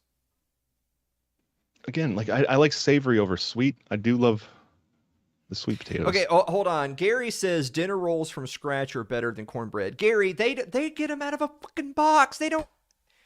Everything Yeah. Dave eats comes out of a tube. Usually it's It's liquid. amazing. Yeah. All right. Sorry. So anyway, I'm sorry. Green bean casserole better or worse than sweet potatoes? Ooh. This being a good Better, episode better. ended 19 minutes ago. Yeah, that's fine. All right. I'd move green beans above it. Yeah. Okay. Green bean casserole better or worse than mashed potatoes? Actually, better. That's what I I don't said. know. Yeah. You're just telling me it's crunchy green beans. I don't know. With Yeah, mushrooms. with creamy, crunchy, cheesy green beans. I mean, that sounds good, but I don't know. You know? Yeah, it's gonna go above mashed potatoes by themselves. Okay. Green bean casserole, scallop potatoes. I'd move the green beans up again, and I think that's about where I'd stay with them. Okay. Are dressed eggs better than turkey? We're separating No, them from the boys right here. I would take the turkey over the deviled eggs. What about the dressed eggs? I have no idea. I don't think I've ever had those. Okay, so anyway, the answer was dressed eggs go above. So are dressed eggs better? Actually, I'm not even going to let you answer that one. Macaroni and cheese is better. That's fine. Is macaroni and cheese... We're getting to it now, my friend. Is macaroni Yeah. and cheese better or worse than ham? These are like No. titans from their Yeah. irrespective industries coming to blows. Macaroni and cheese or ham. If you could only have one for the rest of your fucking life and not have the other. Oh, wow. Macaroni That and cheese or ham. changes. Ham. You would take ham and never eat macaroni and cheese again. Yeah, I could do that. I like real macaroni and cheese made like at your event is once every couple years for me, if that. I don't come across them that often, and I'm doing okay. But ham is like, Chat's getting pretty hot over there. There's people saying ham is king. There's people saying mac and cheese over dead pig. It's getting hot. I don't know.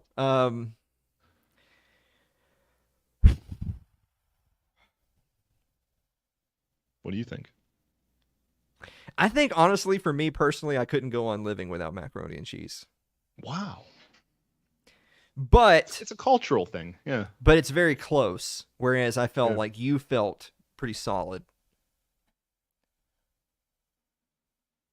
yeah, yeah, yeah. Because All we right, have we have ham sandwiches a few times a month at least. Okay, for this year, I'm gonna leave it where it is, based on that. Is ham better or worse than dressing? Now this is dressing, which comes in a pan and has all your favorite ingredients in it, and it didn't come out of a dead bird's ass. This is actually good food and not total shit. Which is higher, ham I love it, man. or dressing? From the box to the dead bird's ass, it's the best. Who eats it out of a box? Your whole Thanksgiving dinner came out of a box and a tube. It's crazy. What is wrong with y'all? Do y'all not have like stoves in the north? Like I don't understand. Like, do y'all not cook? Do you just have microwaves? Yeah, we got the 4-burner microwave. All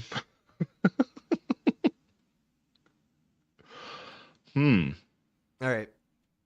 The answer's dressing. Fuck you. Answer's dressing. Okay, all right, dressing. Fine. Now, last but not least, which is higher, dressing or gravy? Gravy makes everything better. It does.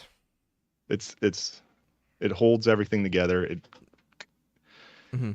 It's the thing that binds it all. You know, it's like it's in everything. Like even your vegetables get a little gravy in it because it's all over the place. You know. You know the thing is crazy. Like, okay, I will. Let me say up front, I think gravy stays number one. With that said, I think Dave and I have found ourselves in a little bit of a conundrum here because several of the items on the list were rated specifically as the item on their own. And we rated gravy so high because it's so good with everything. Oh. But if we were, you see what I'm saying? Yeah. On its own, it's down there with cranberry sauce. Okay. Okay, let's not get carried away. On it, I would actually drink gravy out of a straw before I would eat cranberry sauce. So it's above that. Actually, I tell you what, if you gave me a saucer of gravy and the way to enjoy the delicacy was to eat it with a spoon, just straight up, I would still put it ahead of about half the list. Yeah, it's a soup. Yeah. Yeah. It's just a roux, a beef flavored roux. I mean, your goddamn green bean casserole is just a different kind of gravy poured into a pot with the green beans. Is gravy a soup? Meat dripping soup? Wow, who thought the best food would be a soup? Not me.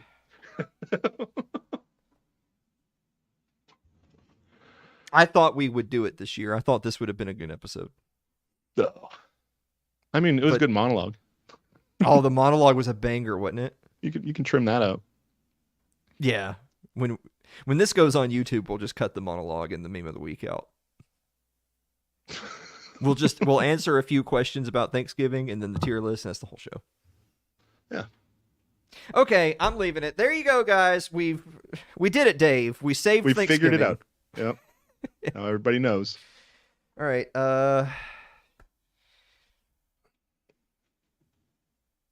I'm sorry if I said some beef. I'm sorry about if I said some things that. I know. I mean, we were both in the moment. We were heated. Tensions were high. I understand. All right. No, I get my gravy from a packet, the McCormick packet. My answer in Lacey from a can. Who has that kind of money? I can hear upstairs.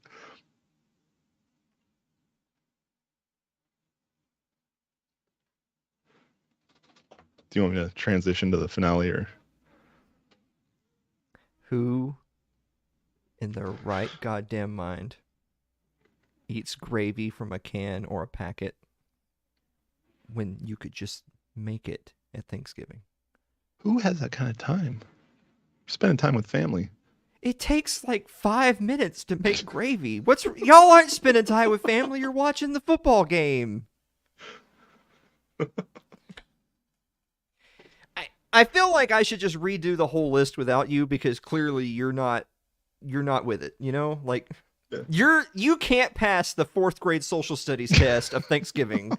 The home ec test. Yeah. All right. We better move on. I need a moment to reflect. Yeah, we'll process. Yeah. Dave and I are going to have some words during the commercial break. So let's go ahead and do that.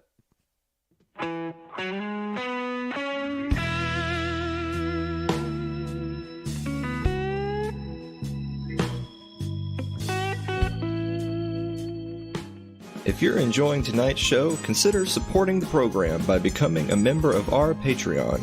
That's over at patreon.com/Alan Mosley.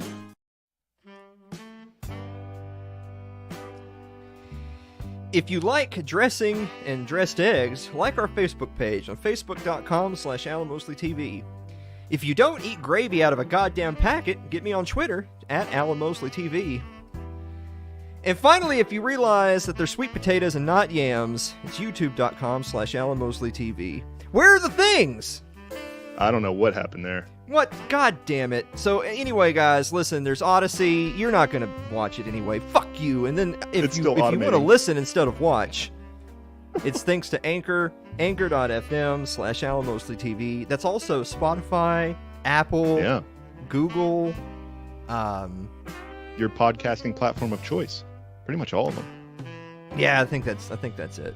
Yeah. But honestly, folks, if you think that like the brown gel that comes out of a can is gravy, then there's actually another website that you should go to first. I strongly suggest you subscribe to. Get on their mailing list. Yeah, actually, you know what? You don't have to do any of those things. You could just go to alanmosley.tv. You know? Oh, there you go. But not if you make your culinary decisions based on the devil or entrails. Like, you know? It's a very divisive episode. Yeah. Well, I think we lost everybody at the whole dinner roll thing. Like, once the dinner roll thing happened, it was just people chaos. Have strong feelings about dinner rolls.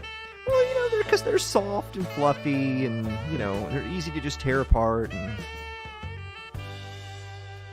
make little sandwiches. Put your cranberry sauce right on those things. So you've never had yeast rolls? I've never heard of that before. Do you guys put jelly on your dinner rolls? Is there jelly at the table? No. Oh. No. Okay. That's for biscuits. And you don't have biscuits at Thanksgiving. You have yeast rolls. Yeast rolls have butter on them.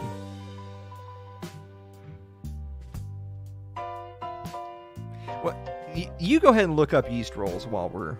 Yeah. Yeah, we'll talk about that in the after party. Oh, they look like dinner rolls. Okay.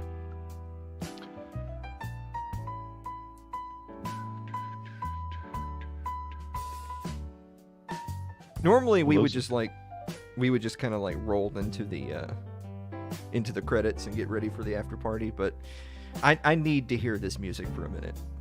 Yeah. Maybe some brown noise or what was that? Yeah. We need to turn on the brown noise and just All right. Oh, it's a lot of different kinds. Yeah, Seth knows. Well, of course Seth would know. Seth is an objectively superior white male. It's like, is there a certain... Do they look a certain way? I just know. scrolled. That's fine. Yeah, That's all right. Yeah. All right.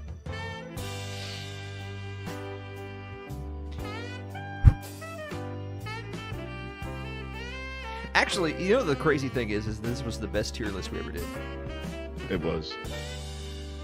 You know, emotions gotta be raw if you want the real answers.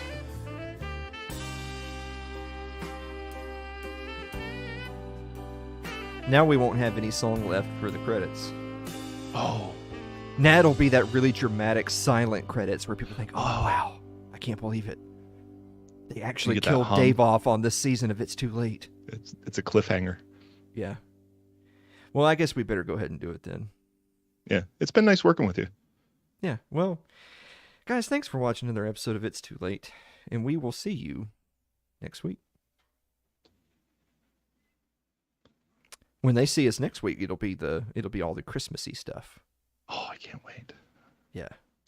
See, I think that's what it is. Like Christmas, there's so much feeling, but I think it's about being a kid, you know? Like Christmas is really cool when you're a kid. There's a lot of magic. It feels like more magic than Thanksgiving. But as an adult, yeah, Thanksgiving's like a lot less work. We doing an after party? Shit, are we? We should decide that in the next 3 seconds. Yeah, I don't work tomorrow. We gotta prep some stuff. Oh yeah, well fuck it. We're going 24-hour stream right here. Yeah.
I don't want to hear it. I don't want to hear it. So everybody, Ladies everybody and at gentlemen, home. now it's way too No, late without no, Mosley. we're skipping. No, we ain't got time for all that. The after party would normally be over now, but anyway. I'm telling on him. D3 ran downstairs to try to get all up in my business about dressed eggs, and then He's said, trying to give you the business. Yeah, he's trying to give me the business, and this is what he does. He goes, "They're called dressed eggs, not deviled." No, wait. Too late. Too late. It's over. They're dressed eggs. Boom, done. I gotta let the heat come on. And that's when I said that little D3 is not allowed to watch this show anymore because it's corrupting him. Well, I always I'm thought it just would be trying cursing to be or a positive racism. influence on him because he needs one. That kid needs Jesus. A misinput. What? All right. What episode was this? This was 235. This was episode 235. Yeah, I know. He never knew when to quit. Boy! It's an Ernest reference. You Derek don't would even know. know. Yeah. Yeah, I actually left it streaming on all the platforms, but who even cares, you know? It doesn't even matter anymore. We're almost monetized on YouTube, maybe. You know what's going to happen is we're just going to really stop caring, and it's just going to become this mess, and that's when it's going to peak, and everybody's going to start showing up and be like, "Wow, this is a crazy show." Well, they're not wrong. Like when you get really mad and like throw the desk and pick up the camera. Yeah. It's coming. Yeah. D3 broke his caps lock button again. Yeah. Yeah, he did. There we go. Okay. I'm doing the thing, you know, where I put the episode up for the listeners. Oh yeah, I'm supposed to talk. Yeah, here, hold on. Let's Yeah, there you go. ahead. Tell everybody All right, how so- excited you are for the football game. Oh, I'm nervous. I don't. Oh. They're not doing great, are they? The Detroit. No, no, the Lions? No. I did see a meme where somebody was like, "Oh, they won 3 games in a row," and they put up a little banner. Mm-hmm. So what I wanted to figure out, I don't know, it's probably boring to figure out what East rolls are. Yeah. I could probably find some good looking yeast rolls. Spicy Southern Kitchen, the best yeast rolls. So what do you do here? Let's read your life story first. Yeah, right? Like when you asked if Waffle House was open on Thanksgiving. So I saw a link and it said, "Is Waffle House open on Thanksgiving?" And I click on it, and I had to go all the way through the article and then go back up through to try to find out if it said yes or no. Get my top 10 recipes. Oh my gosh, like I couldn't just Google them. Not joining your mailing list, Karen. All right, hold on. Let me just show you this really quick while I'm working on the thing. Wait, hold on. Why did it disappear? It's doing that. Oh my God, it's doing that thing again where it just disappears. Yeah. Papers are just like floating there. Yeah. Here, let me do it Nice like Snoop this. Dogg. It's like invisible. Oh no, there he is. Okay. He's our inspiration when we stream. Yeah, I don't know. Anyway, if your dinner rolls come out of a bag, you should talk to a clergyman, I think. I'm just saying. My cat. I fear for your eternal soul is what I'm Is getting it at. something like that? Yeah, Yeah. that's yeah. We don't do the great value. But that's what they're sitting in the fridge looking like that here.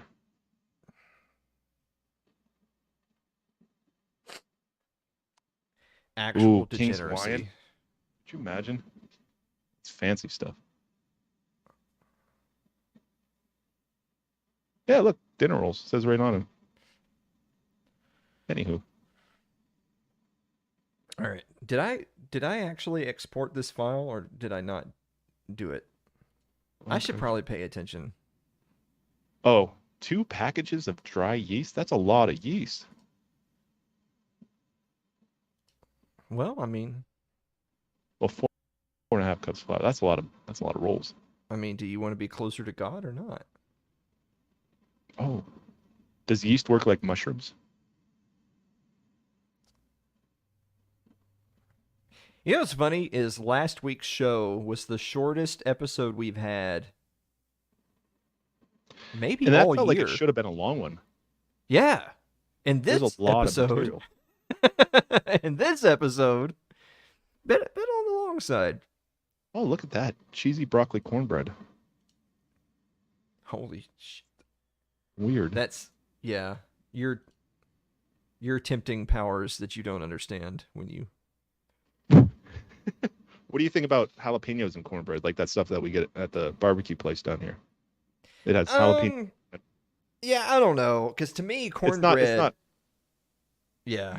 When you put a bunch of stuff in cornbread, you're trying to make the cornbread an individual item as opposed to the cornbread being an item that you use in conjunction with the other items. Why can't I delete this? It's oh, out- there it is. That's why. It's out of its lane. Yeah, there we go. Oh, I didn't even notice that there. Over here, they have the best Jiffy cornbread. Apparently, you've been doing it wrong. Your Jiffy cornbread box. They know how to do it No. right. No, that's not incorrect. Oh, I've made cornbread. Oh, you Guess have. how? How's that? Out of a box? Yep. So what that tells me is you've actually never had cornbread in your life. Well, maybe I don't know what the barbecue place does. It seems about the same. Well, I don't know. Yeah, no, Because it's not the like same. because it's the same thing as like it's like eating like a little Tostino's frozen pizza and then saying, I now know what pizza's like and this is not good, therefore I don't like pizza. Well, it's like, well, yeah, but you didn't eat pizza, you ate a fucking Tostino's. Actually, I think Tostino's is better than most pizza. Jesus Christ. When the rapture happens, no one north of Louisville will make it. You will all wander the earth. When the gates of hell rattle and hell is empty, you guys will be here on earth while all of us will be in heaven. Now, how about Wabi's take on that? Jiffy cornbread is just cornmeal with instructions on how to turn it into cornbread. Is that how you make cornbread? Is just cornmeal? Like, you don't start with a cob of corn, right? I'm going to show you how to start with a cob of corn. Let me just finish. Let me just finish putting the episode on Anchor, so I can collect myself here. Because you're throwing so much stuff at me. There's a lot. You should be taking notes. My God, it hurts. It actually makes me feel bad. I feel bad now because 95% of your Thanksgiving dinner comes out of the frozen section of Kmart. It makes me feel bad. Kmart. Yeah. Let me see. A lot of my food has, because like when I was a kid, we didn't have folks that made food for us, or they'd get whipped. We don't have time for that. Everything's prepackaged. Add water.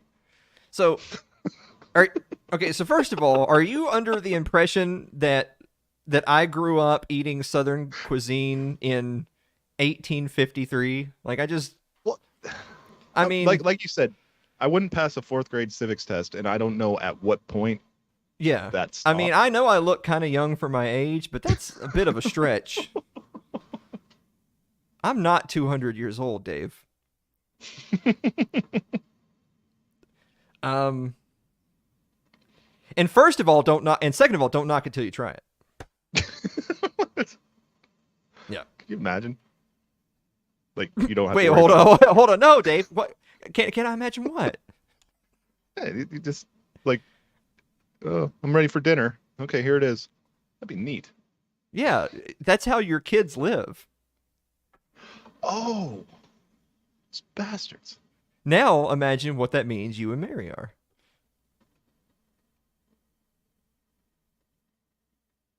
Oh. Uh-huh. I mean, is the continuation of the species really that important? I just want to say really quick, if we had a policy where all the episodes were 1 hour long, and if an episode ran long, then that means next week's episode would have to make up the difference. Then that would mean that next week's episode will be 29 minutes long. We went over a half hour. Oh, we did. Oh, I forgot. We started at 9 o'clock, not 9:30. I thought we were doing good on time. I'm like, wow, we're just cruising along here.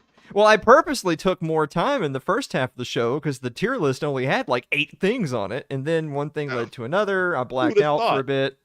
Yeah. Lost in a haze of rage. Yeah. My blood pressure is up. I don't know if that's... I'm glad I got some practice for tomorrow. Oh. Sorry, are you really doing anything tomorrow, or are you? Actually, probably not. It's probably just going to be me and Annika. Oh, well, at least that's somebody. Like, I got a friend at work, and he's like been a good friend for a while, and like his family's his parents are gone, and he has a sister, but I think he's divorced, so I think the son's going to be with her, and he's like, I'm just going to sit on the couch and watch football. I'm like, that sounds nice. Right? Doesn't it?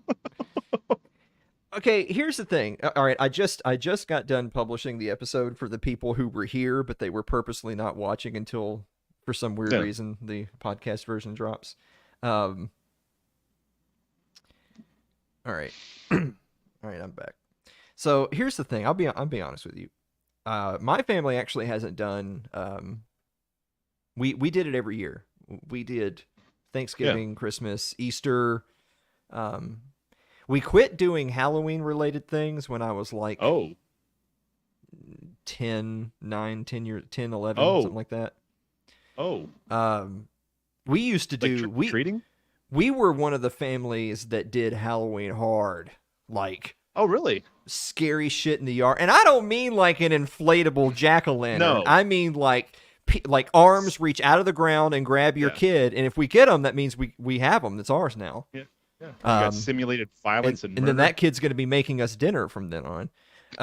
And like, there'd be blood everywhere, and I don't mean any of the store-bought blood. I mean some good homemade blood. And we went hard on Halloween, and we quit doing that around the time I was like 11-ish years old. Yeah, and I think part of the reason was so like we would get dressed up, we'd have like really amazing costumes every year. Wow. We would go over to my mom's mother's house and do a bunch of like, because they had a bigger yard and like more front facing house on the street, and there was like a lot more young kids and families lived in that neighborhood, so it was my neighborhood where we grew up is all old people. So those people were putting up their Christian crosses on October 31st, my friend. These people weren't doing all it. Pointing towards your house. Yeah. All pointing towards our house. And so we would go over to my grandmother's house on my mom's side, and because there's more kids in the neighborhood, so there's just going to be more. Yeah. You want it to be witnessed.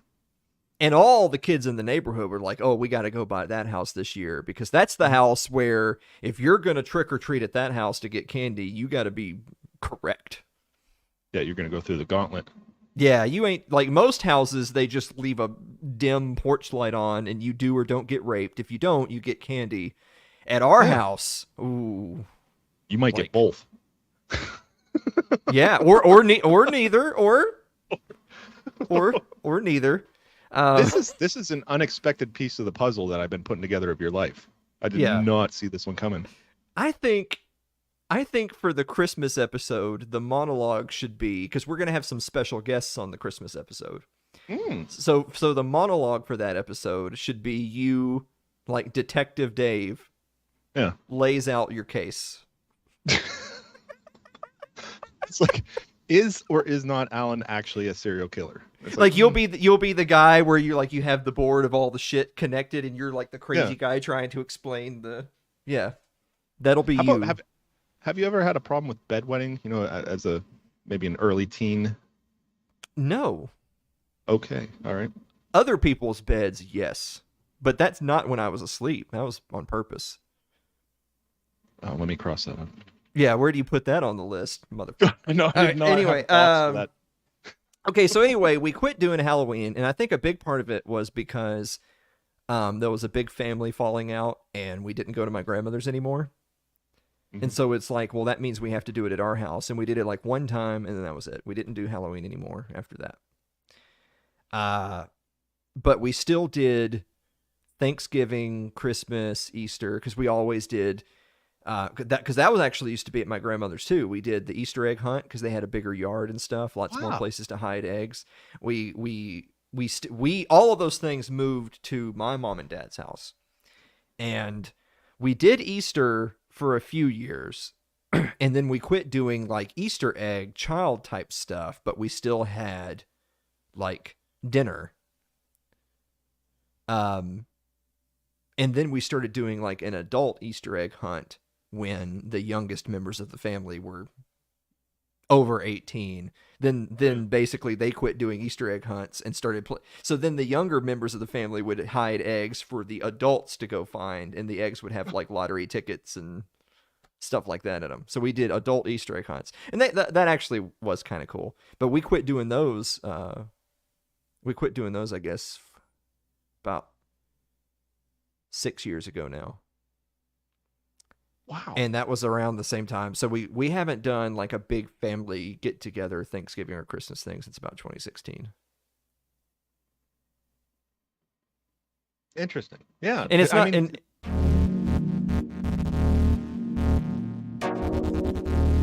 What the hell are you doing, Dave? What? I don't know. We're on monologue. Wait, did I hit? Oh, we're on monologue. Okay. But why would that have But anything still. to do with the anyway? So I'm afraid that I hit an automated button and this might not be over yet. we're in this now. Yeah, this is still happening. So we haven't, and by the way, it was in 2016, but I don't want anyone to be like, oh, is it because of Trump? No. It actually would be funnier if I told the story like that, but it has nothing to do with anything like that. No one in my family. Everybody in my family are Southern people. We want to kill politicians. So It's interesting is that like your family functions sounded like more fun than my family functions growing up. Like we'd get together, like when we were younger, we'd get together at the grandparents' house while they were still moving around, and we'd just be together, but we never had like events there. Like there was no work involved other than food and then fighting. But it was never that bad of fighting. But still, we didn't have like Easter egg hunts or setting up for Halloween. We didn't have a Halloween event at all. That's interesting. yeah, I didn't expect that. but then we quit doing all those things completely. Which is a bigger fall, so that's got to be. Yeah. So we haven't had a big family thing for any of the major holidays since about 2016 or so. So that probably hit pretty hard. You're probably holding a lot of resentment about that ending. I can understand. No, not really. I mean, all right. yeah. Well, because the thing is that because the question you have to ask yourself is that if we're not doing it anymore, why? Because you know how so you know how some people will say like somebody will say, "Hey, I got divorced," and then other people will say, "Oh, that's terrible," but divorces don't happen for happy people who want to be together forever. Yeah, there's usually something that it's built up. So if your response to the divorcee saying, "Oh, we got divorced," is to say, "Oh, that's terrible. Y'all should get back together," that probably doesn't jive. Like, doesn't make sense because they didn't get. It wasn't like, "Oh shoot, we accidentally rolled divorce. We have to do it now." The universe conspired to get us divorced. Yeah, it doesn't work that way. So the question is that if we were doing these big family holiday things, and then we quit doing them, it isn't. I mean, it is sad, but is it sad because you're not doing them, or does that belie the fact that, well, there must be a reason? Like, you're not doing them because everyone just collectively decided, shoot, well, I really want to do it, but we can't. That wasn't. So it's like the events were like a big show masking an underlying obvious my family elephant. So like my mom and dad, and really in a lot of ways my dad, but my mom and dad were always the ones who did Thanksgiving. You know what I'm saying? Mm-hmm. Like they did Thanksgiving, they did Christmas. So if there was going to be like my mom, because my dad's family is all around the country. The Mosley family is dead, and the Mosley family is almost completely gone. They're older. My dad was 12 years. My dad was like 13 years older than my mom, and my dad was also the youngest of 8 children. So those people, like my cousins on my dad's side, are like 25 years older than me. Like, wow. I mean, totally different generations. And they're all in different parts of the country, and most of them are dead. So when I say like family Thanksgiving, I'm predominantly saying my immediate family plus nearby family from my mom's side for the most part. Yeah. My mom was in a family of 3 brothers and 4 sisters. So she was the next to youngest of 7. And so a number of my aunts and their children and then like uncles from that side of the family would all come to our house. And my family was not well off financially. Like we were the poor members of the whole family tree. And you were hosting. And we're hosting and doing all the work and paying for everything. So you can already see the cracks, right? Yeah. And I always knew growing up, it was something that I just kind of knew. Like even though I was very young, I was consciously aware of the fact that our family had smaller houses, older cars, less things than other families. Other in general, but particularly of our extended family tree. Yep. But it was never a question that, oh, everyone's coming to the Mosley house because we're going to do, we're going to do holidays. And everyone would always come to our house. And it was never lost on me, even at a young age, that it's like, most people don't bring anything either. Like my aunt Pam and their family, they do a Thanksgiving from that uncle side of the family in the morning. It's like morning Thanksgiving with the dad's side, and then evening Thanksgiving on the mom's side, which is us. And they would come over having already had a Thanksgiving once, which means they've already had like a big plate of food and all that stuff. And I remember my uncle on that side would always be miserable. My Uncle Mike would always be miserable because my Uncle Mike has control issues. So when he's at his family's homestead having Thanksgiving and bringing his wife and kids, which is my 2 cousins and my Aunt Pam, he eats a lot there because he's with like his immediate kinfolk. Yeah. And then when he shows up at our house in the middle of the afternoon, he's like, "Oh, God damn it, I got to eat more." And he does, of course. Of course. Yeah. Of course. And I always liked my Uncle Mike because he was a big football guy. We always watched football together. And that's another part of the equation that I want to mention really quick, too, is that, so there's football on like all day on Thanksgiving. Yeah.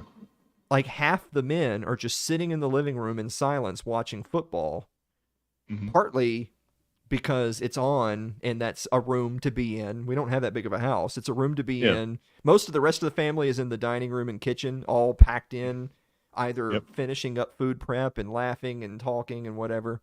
The men, particularly at least half of the men that like football, are crammed into the living room on the couch watching football in total silence.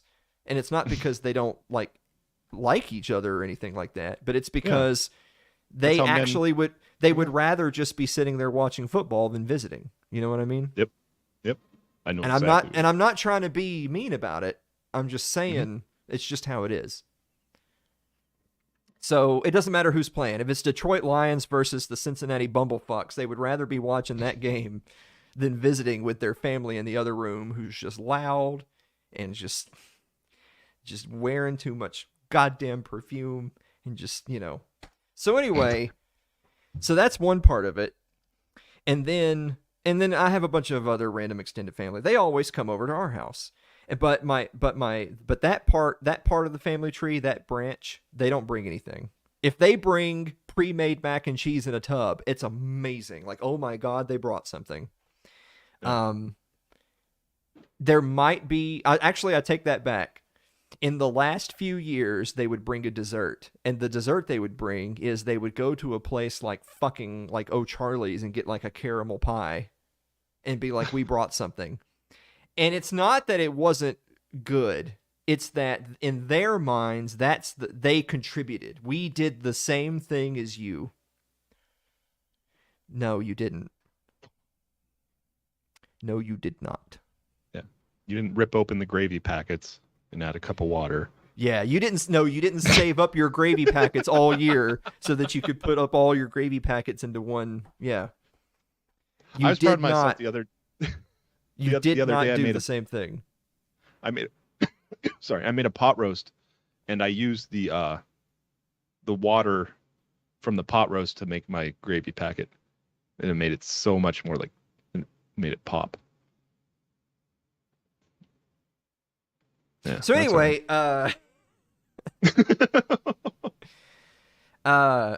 saving up your food stamps, burning down the trailer park. Yeah.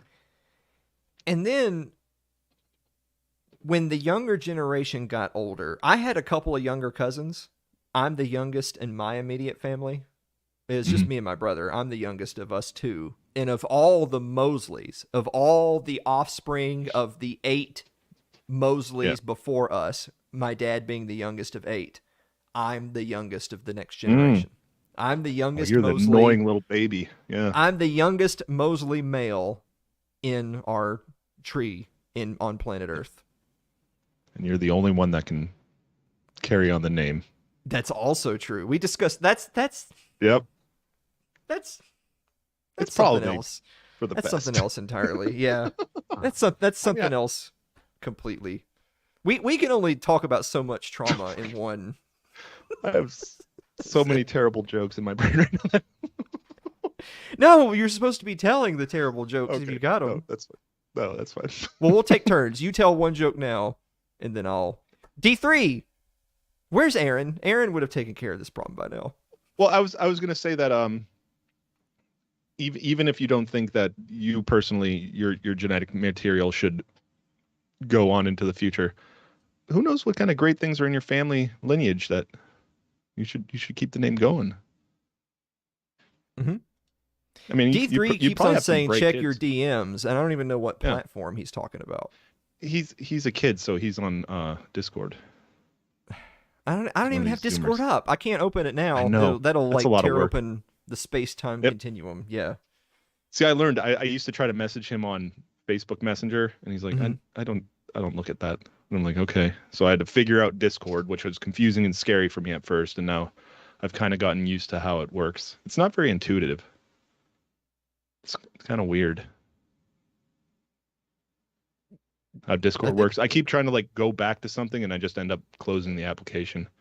I think you might just be old and in the way. I don't know. I'm at this point, yeah, Yeah. kind of feel that way.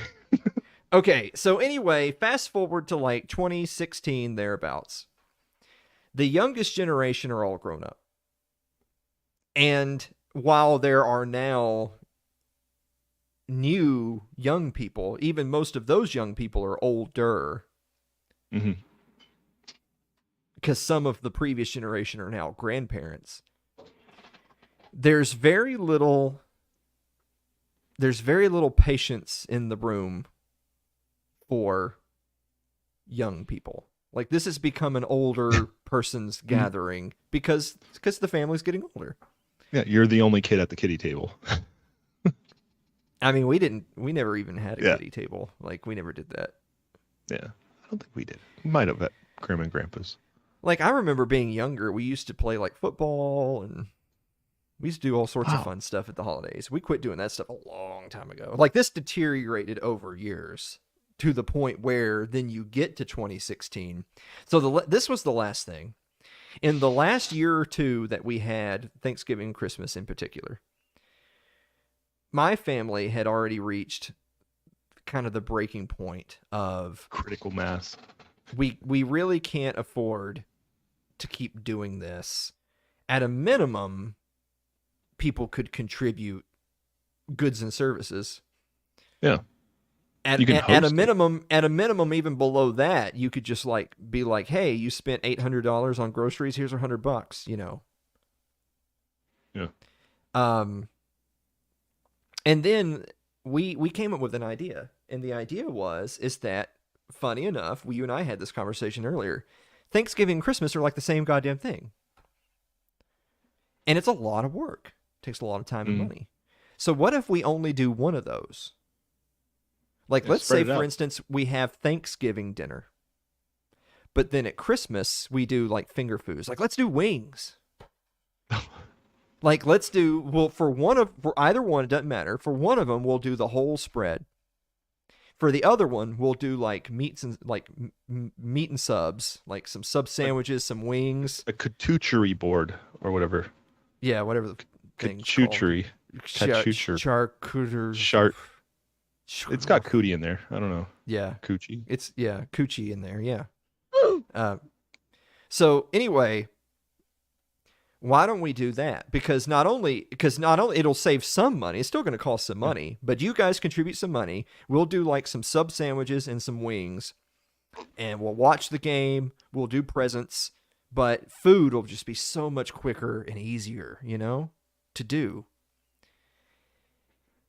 A few members of our family, particularly the ones who weren't contributing, lost their fucking shit at even the suggestion that anything change from their most favorite way of doing the holidays. I was gonna say, at least somebody else could host like a different holiday. Like, okay, we got Thanksgiving, you got Christmas, you got Easter. Or never speak to each other again. That was probably the path of least resistance. So they lost their minds. That they didn't just lose their minds and say, this is not a good suggestion. It was, how dare you? How dare you even suggest changing from the course that you don't like that I do like? How could you even recommend it? And we haven't done it ever since. Oh, that didn't work. Oh, there we go. And I mean, like, my mom and dad now are like living in a shack, so they don't even have a place where they could host Thanksgiving and Christmas, even if they wanted to. They don't even have like a stove anymore, so they couldn't do it if they wanted to. But even if they wanted to, they hadn't been doing it for like, God, this year will be 6 years. Wow. Yeah. Interesting. Happy Thanksgiving. All right, good night. Good night, Lyle. Oh, it's Lyle. Oh. The text is too far away for me to see. Here. Good night, Lyle. Hey, Lyle. There you go. So part of it is, reduction. The previous generation dying off, and that's a big part too, yeah. So everything is being done by my mom and dad. I mean, everything was being done by my mom and dad before the entire previous generation had died off. But of course, that's another part of the equation that, like, I have friends and family right now who are I have not family. I have friends right now that are in my age bracket who have their grandparents right now. Yeah. Who do stuff with them. My last surviving grandparent died when I was a sophomore in high school. Yeah, I still got one left. Yeah. And she's pretty much gone, but she's still here. But I mean, it is what it is. I know. Yeah, she left a while ago, but I can still see her. She's down south now, but she'll come up to visit. My aunt will bring her up, but I don't think she knows who I am or anything. Yeah, Seth says I haven't had grandparents for like 20 years. Yeah, I was like 16 when my last grandmother died. My grandfathers were dead. I mean, of course, they were fighting to keep their slaves. They're gone. Yeah, but my grandmother, my last grandmother died when I was like 16 years old. So see, I think a lot of people go through that where they're like, it's like, I know grandma and grandpa are gone, but we want to keep the family together. We should still have family functions. And I feel like it's like the natural progression of, now we're the parents and our parents are the grandparents, and it just moves on like that. And now all the functions are at our parents' house, even though we're used to having all of our cousins and aunts and uncles together.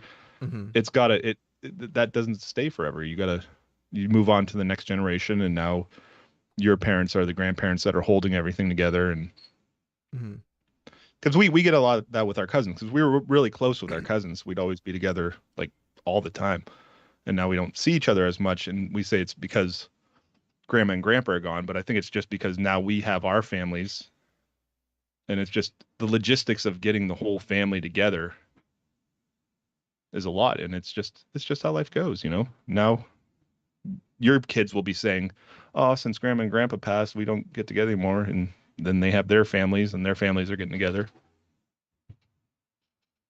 I mean, what my kids are even talking about, you know? I don't know. Like, So you're in a different situation. My brother has a kid, but it's a girl, so that's like half a person.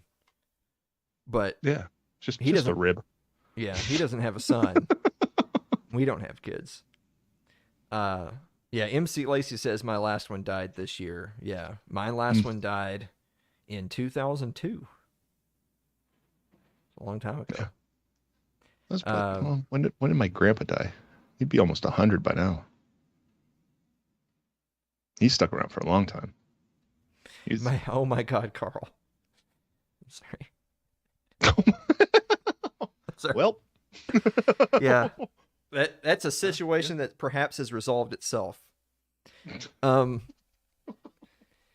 the thing is, this happens with friend groups, particularly for young people. This is like, I know that there's not a lot of young people watching. Like, the only young person watching the show is D3, and he's not even near that yet. Yeah, but this is more for young people. But I think a lot of people have been there. That, you know how, like, you have your group of buds, like, you know, in school, like, you know, whatever, middle school, high school. Yeah, your little crew. And after everyone graduates high school, because some people are going to go off to college, some people might not, some people are going to go to different parts of the country. That's just going to fade away. I mean, some people have friends that they've had their whole lives, that they continue to have their whole lives, and that's beautiful. That's rare. That's very rare. Yes. Mm-hmm. What happens more often than not is that it's not like there's a blow up and everyone storms out. It just goes away. It's just life, you know? Yeah. And unless you're like my friends who had our get together in college, and then anyway, but airing of grievances. Yeah, that's a rerun. You go watch that. But anyway,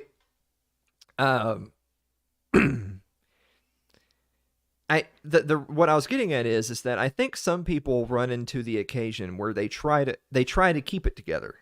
Yeah. No. And it takes effort, and there's nothing that says you can't do that. But what I'm getting at is that there's nothing wrong with you trying to keep old social circles, relationships together. But sometimes you realize I'm the one keeping it together. Yeah. That everyone's showing up. It's artificial. Everyone's showing up to the pier on the third Wednesday of October to remember Dave. And they always do it because you plan it. And when the year comes that you decide, you know what, just out of curiosity, I'm not going to plan it. And then no one shows up. Mm-hmm. Then that's instructional in some ways, isn't it? And then some people feel like it's an anomaly when it falls apart, but that's everybody does that. That's everything. But that particular scenario hurts though. When you're in anything, and you're the one taking great effort to make these memories possible, and then when you withdraw, the whole house of cards collapses. Nobody that perhaps says something about how everyone really felt about. Nobody gives a shit. Correct. And I remember that happened with my old friend group. I mean, it was when the concerted effort was not made to have some kind of like. I mean, we were having at least an annual get together until we were like 22, 23. And then we didn't, none of us saw or spoke again until like our 10-year high school reunion. So that would have been like 5-6 years later. And then we haven't spoken since then. So it was like a, you're teetering on the cliff. Keep it together. Gone. Yep. And that's kind of what happened with the family. And that's tough because family's different than your buddies, right? Blood's supposed to be thicker and all that. Nope. It happened with the family too. When certain elements within the family did not make the concerted effort to keep the traditional familial gatherings together, they disappeared. Sometimes it's even thinner than water.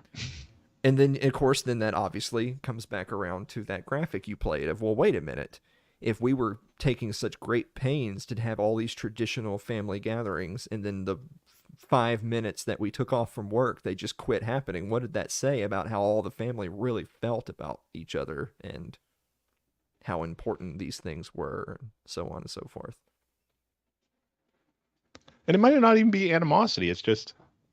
Oh, there's plenty of that, but... I know. I assume, but it's also just like with me, like, I don't see the cousins. Like, we'll put something together and the cousins show up, but most of the point we're just living our own lives, and it's just not that anymore.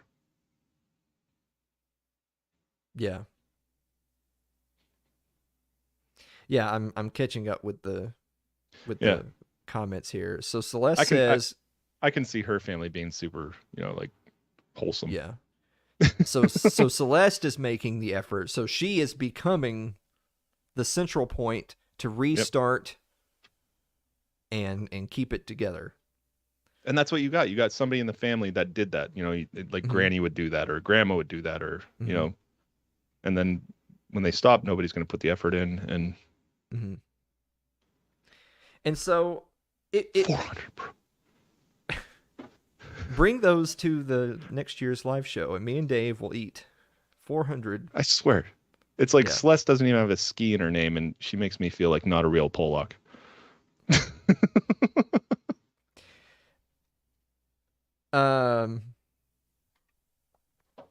So I guess it's like, well, Alan, how do you feel about all that then?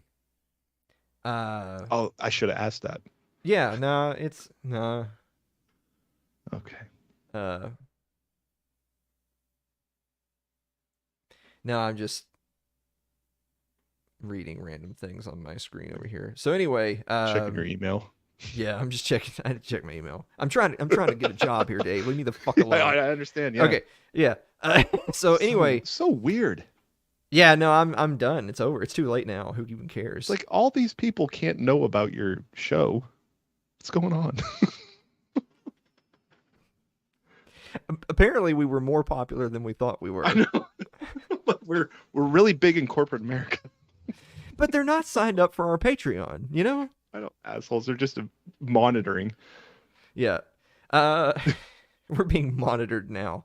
Anyway, so the question is like, well, where do I fit into that? It's like, okay, so it happened. It is what it is, and now there hasn't been these traditional things the last several years. Where do you fit into that?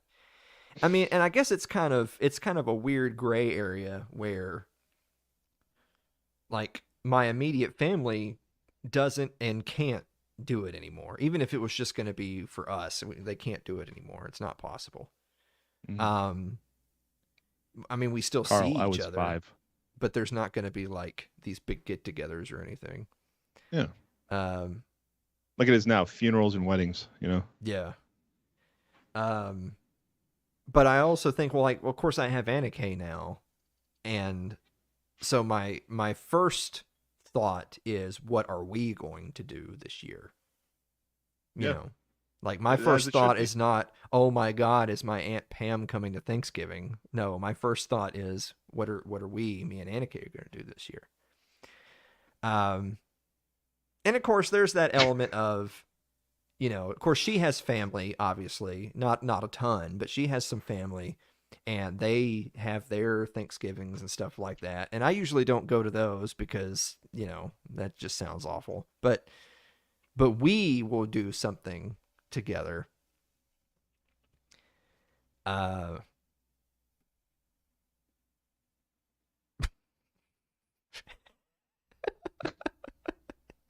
There's a whole side quest going on. Yeah, I want to know, like, did he do the Kramer thing where he just started showing up? Yeah, they just started paying him.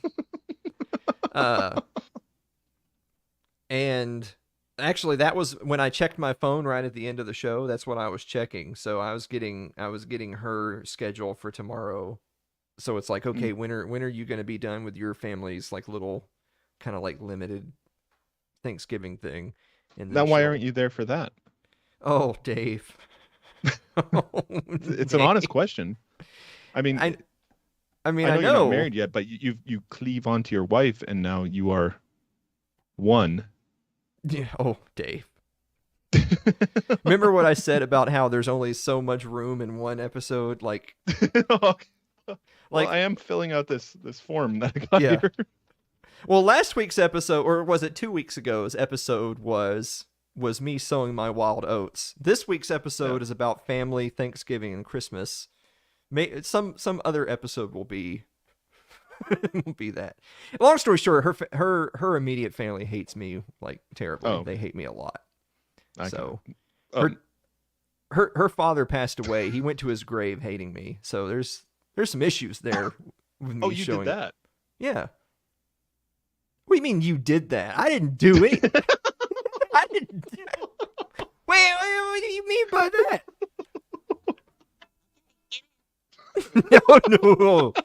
No. Sorry. Look at the time. My thing said low battery. It's the last one. Because this one's already dead. So anyway, no, her family hates me, so Oh. I don't go over there. Well, you know what? You prove them wrong. Yeah, we're gonna do Yeah, this. well, we're doing such a bang up job right now. Something's got to give. I mean, something has to give. It's their mortal coil.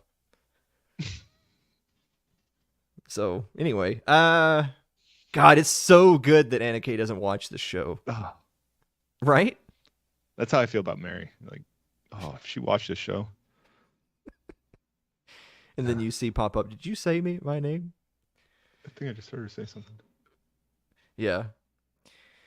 So case in point, I guess what I was gonna wrap up with is I'm not saying, oh, woe is me, have sympathy. Like I mean, am I sad that I haven't gotten to have my dressing and gravy that I loved every year for like 6 years running? I mean, yeah, I am. And I mean, did I have some good times sitting there on the couch watching football with my uncles and talking about who did good this year and all that? I mean, yeah, I do. But it's instructional that it hasn't happened for the last several years. And Your so response is real simple, dude. It says pop it up. Oh, didn't know I still had that. Aaron says, I finally got Wi-Fi. Can you guys do the show again? Aaron, tonight's show got a little heated. Ooh. So I don't know, but It was a roller coaster of emotion. yeah, I mean, yeah. I don't know. So I don't know. I'll just focus on what I do have as opposed to what I don't have. That's right. Be thankful. 'Tis the I'm not reason. very thankful this year, but I will focus on what I do have, not what I don't have. You're not going to be thankful, but you will focus on. I'm gonna focus on it. No, I'm pretty pissed. I'm not very thankful this year at all. I'm actually pretty mad. But hi, Brian. Brian stopped in. Oh, Good hey, Soup's buddy. here. Well, hey, good Anywho. suit. Yeah. Yeah, we have been together a really long time. He said, seems like they would have warmed up to Alan after they've been together. Me and Anna Kay have been together a long time. I don't know. Oh wait, I didn't do know? know. I do know because, I mean, I should know. I know that I should know. You should know these things. When are your and Mary's anniversary, Dave? Shut the fuck up, dude. I hear laughing. Come on over here. Come on over here. No, you flip me off. Come on, coward. No. Come on. You're not an intellectual. You're a fake and a fraud. All right. So Yeah. I remember that our reception was in October because it was fall themed. Did we get married in September? I just heard upstairs. Nope.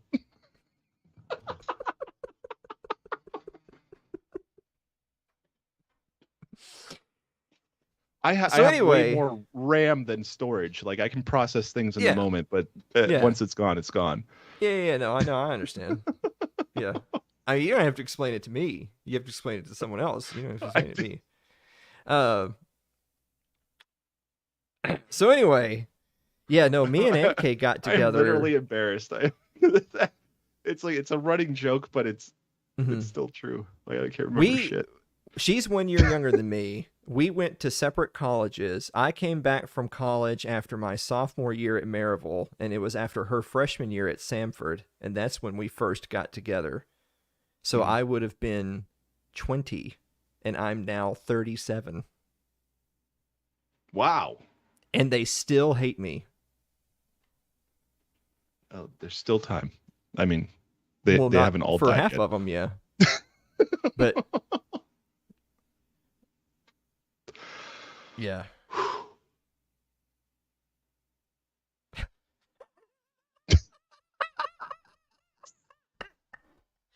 Just hide the pain, Harold, just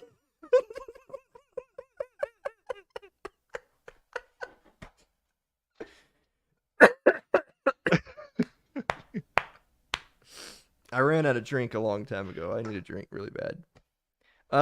Too. So anyway. Oh, this is still pumpkin pictured. That's funny. Yeah, you're still doing Halloween over there. But it's only during the Zoom. So if I zoom out, oh wow. I live in a weird universe here. Yeah. There's a lot going on. It's like we should have I'm trying to figure out how to incorporate a second feed of just like my reactions during that. I think there's a way to do that on Twitch where you can switch between and still be in the same chat. You'd think, Europe. You'd think that I. Well, you know how all the kids do the reaction videos on YouTube. So you should do a Dave reacts to episode 235 if it's too late with Alan Mosley. Yeah, and it would just be me like I am during the show. Yeah. Like oh my gosh. Yeah. This is why doing a live show in front of a studio audience is better, because they could just look over and see you. Yeah. The people sitting at home during the live streams don't see what I see, and what I see pretty much goes back and forth between two poles of terrified, like, or what you looked like before, which was you were laughing, but it was like, you were cry laughing. Yeah. Yeah. To hide the pain. Yeah. Yeah. That's or just focus on where am I supposed to be in the notes here. Damn it! I was supposed to say a thing. Yeah, I almost missed it. There's like a half of there's a pause there in the beginning of the monologue because I was waiting for you to say the thing. Yeah. We'll edit that out in post. It's fine. You're not gonna edit shit. Yeah, I know. The chances of me editing any show is about the same as our family getting together and doing anything. I'll put it to you this way. Anna Kay has been welcome at our family events. I have never been to one of their events, ever. Wow. In 17 years. Man, what a crazy story. Yeah. Yeah. Y'all, if you haven't used your Amazon Prime subscription on Twitch, are we on Twitch? Now's the time. We're on Twitch. Holy shit, we are. Yeah, that's where we're supposed to be. We're on everywhere right now. Oh, you left it on? Shit. I thought this was between you and me. Yeah, no, we're not even supposed to be streaming anymore. This is what me and Dave talk about after the show. Let's get a hype train going right now. Throw some bits. You guys got some bits? Yeah, we need something. Make it rain pennies, man. Aaron shared the links. We need everybody to go to the links and just type in 999-999. Get your Sears card out. I mean, I'm just not even going to pay my rent this month, I think. Did I just hear Nintendo music? No, I'm trying to open up Twitch. That's why. Oh, okay. Yeah. I was just checking. This was fun, man. I always have a good time on Wednesday nights. It's neat doing something structured and having like a little pressure on me. Like when we do our show, it's just kind of like we just show up and and the chat has to carry the show. Mm-hmm. But Alan puts together a show. He puts together with segments and material. Or like with this I don't week, know I do why. it, and then like 5 minutes later, I decide it needs a little more, so I'll do it again. Yeah. Yeah, You put into this stuff. yeah. Which maybe that's your. And that's really paid off. Anyways, happy Thanksgiving, everybody. Yeah. I hope you have a fun time with your family or the people that you love, or just chill out and take a day off. Mary says pie's in the oven. What kind of pie? She's making apple pies. That's our contribution. Oh to, my God! We Thanksgiving. just got Dave. Oh, Buckle up, buddy. We just got $25 from whoa! Carl Huber, who writes transaction details. Transaction ID 77LO4696. That means a lot. Yeah. Thank you, Carl. Wow. That's Carl's the more. best. Carl has said more to me tonight on PayPal than Anna K's transactions. family has said to me in 17 years. Oh, here we go. Let me By do the it. way, I just want to answer for people that might not be aware. It's not a race thing because they're fucking crackers. Like she's, Oh? you know, Oh yeah. Oh she's okay. yeah. So they don't hate you for the color of your skin. Here, put me on. I real mean, they quick, so I have might. the I don't button up. know, but it'd be weird if they did. Put me on screen just so I can hit the button. Carl! I know you've done something. Okay. What was the pie? I missed it. Apple pie. So, Apple yeah, pie. that's what I was going to say. We contribute, even though my immediate family that we go and hang out with. We bring 3 sides because we have the triple crock pot. So we bring the sweet potatoes, we bring the green bean casserole, and we bring corn. And then Mary makes a couple pies, and she bakes apple pies. Not from scratch, but pretty much from scratch. She doesn't do the crust, but she does all the filling. I bring home bags of apples, and she's doing that right now with apple with crumble topping. Yeah, there you go. Crumble appler. We had an apple crumble at the episode 100. Oh, When we did episode Yeah, 100, you guys, like we spent like $800 on like pie and hot chocolate and coffees, and like it was amazing. Celeste was there; she could tell you. I'm used to pointing to the chat, but I don't have it. Aaron knows. Your parents know about us. See, I have a friend like that where I'm like, oh, we're going to meet these internet friends, and he's like, you're not supposed to meet people you meet on the internet.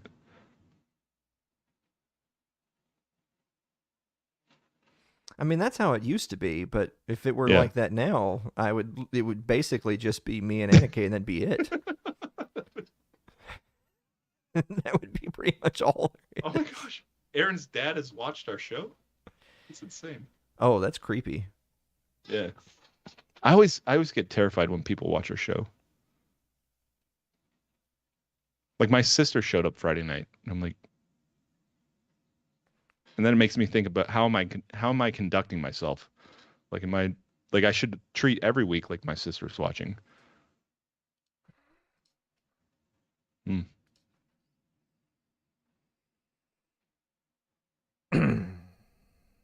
Cinnamon roll apple pie. That sounds fun. Oh, he had talked about that. They took the cinnamon rolls and they rolled it out into a crust and then make an apple pie out of it. Oh my god. And that does sound dope, doesn't it? That sounds amazing, actually.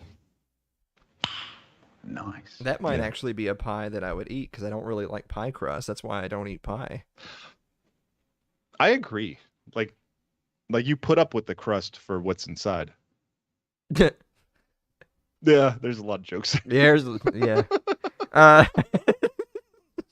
So anyway, Yeah. yeah, there's a lot there. So anyway, what I was saying was, I love this bar. This Yeah. looks great. I'm not, I don't say all the things that I'm saying looking for sympathy. It's more just, it's life. It is Yeah. what it is. I'd like to get to know you, like to put the whole story together. It's interesting. Mm-hmm. We watch this stuff where people are like investigating abandoned houses. Like they'll just find a house in the woods and they'll go through it and they'll find like personal information and they'll give just enough clues where I'm like, I kind of want to go on my genealogy websites and like search out this family and just see their story and stuff like that. And I kind of do that with you, where it's like I want to figure out your whole story. What do you want to know? I don't know. I think we've gotten a lot, and I need to process what we have. But I'll probably just forget it. Yeah, because you have a lot of RAM, but not a lot of memory. So. Oh yeah. I process it in the moment, and then I'm going to need all this information again next time. Uh-oh. What did Mary get a notification about? What? Who? What? Oh, for the apple pie. I'm reading the chat. Really good. I'm also really hungry because I don't think I've had anything to eat yet. What did we do today? Oh, we treated today like Friday because I have tomorrow off, so we had Burger King. I had a double Whopper.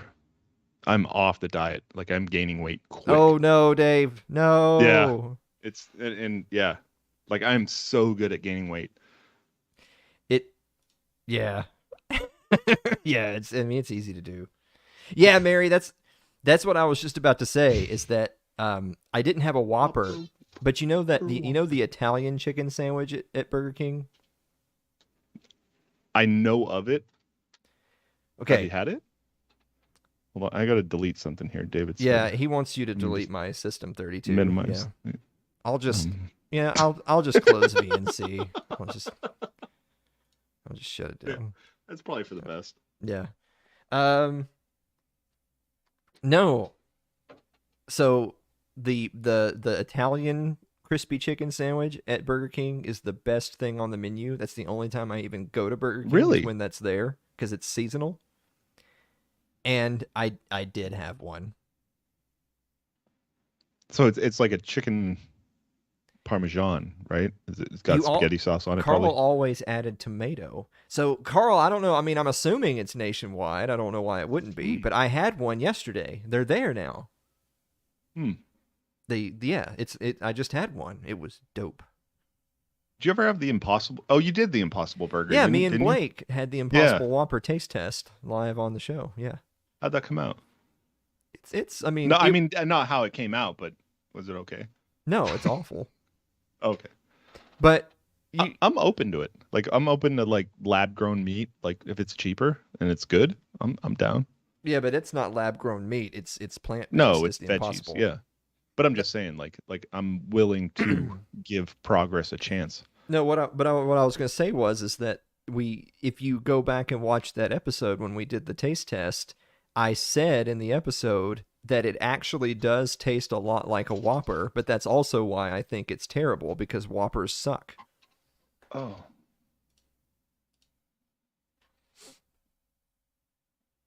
Gear Up, holy shit. Yeah. Gear Up can't have it anymore. I mean, I do that every once in a while, but it's never a result of a food But here's that the I know thing, of. is that this is how you could tell Blake was a good producer, is that Blake also said it was awful, and then after saying it was terrible, I had one bite, said it was terrible, and put it down. He had one bite, said it was terrible, and then ate the rest of it. Yeah, because he liked it. Yeah, that's why he's not on the show anymore. I'm getting mixed signals here. Like, am I supposed to agree with you, or do you respect me more when I don't? You can't tell me though, because I guess that yeah, you have to learn for yourself. It's I walk the line. It's like during the tier list, and you were cursing my name, and then we went to commercial, and everybody expected the cursing to continue, and we were both like, no, that was good. Yeah, that was the best tier list we've ever done, I think. It's great. I enjoyed it. I think I'm learning. I've been looking at the Blackstones. Is there going to be like some Black Friday Blackstone sale? I feel like there's going to be, just because it's snowing now.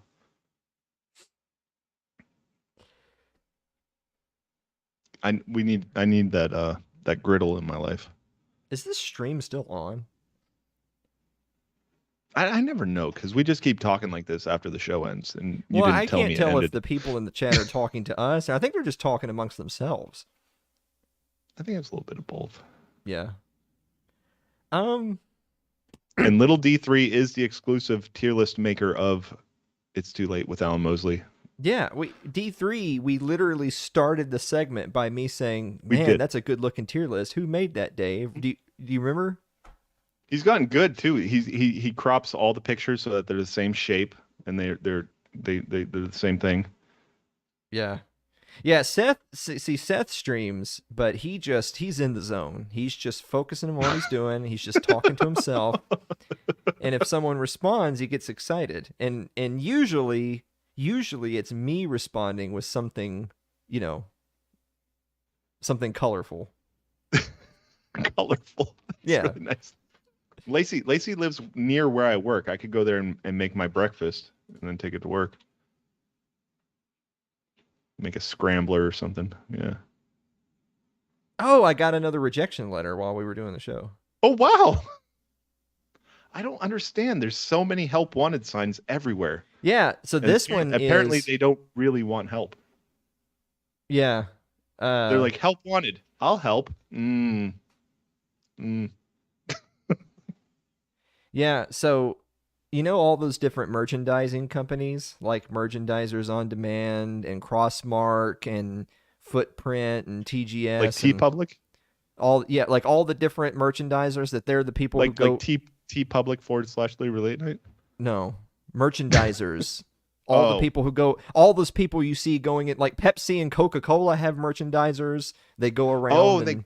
They go to the stores and you think they work there, and you ask them where the soup is, and they're like, I'm just putting the Pepsi up.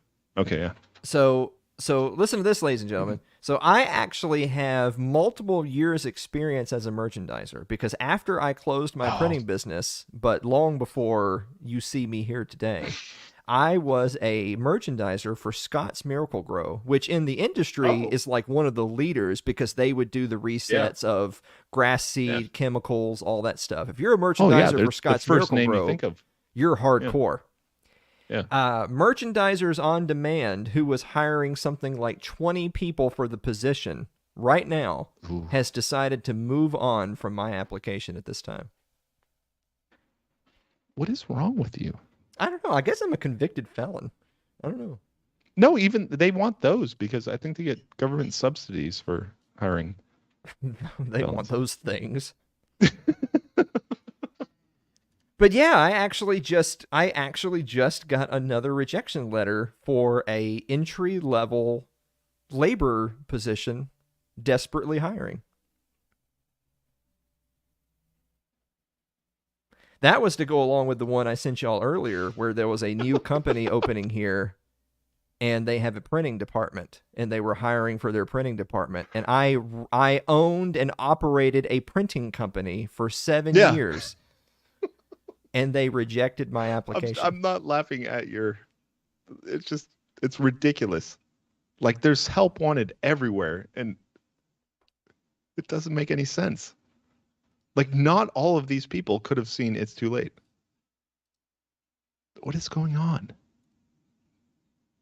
It's almost like a conspiracy. Like, I'm just saying, like if I was going to be... They want the economy to be like this. They want the supply chains to be like this. If I was going to be treated like a convicted felon, I would have made it worth it.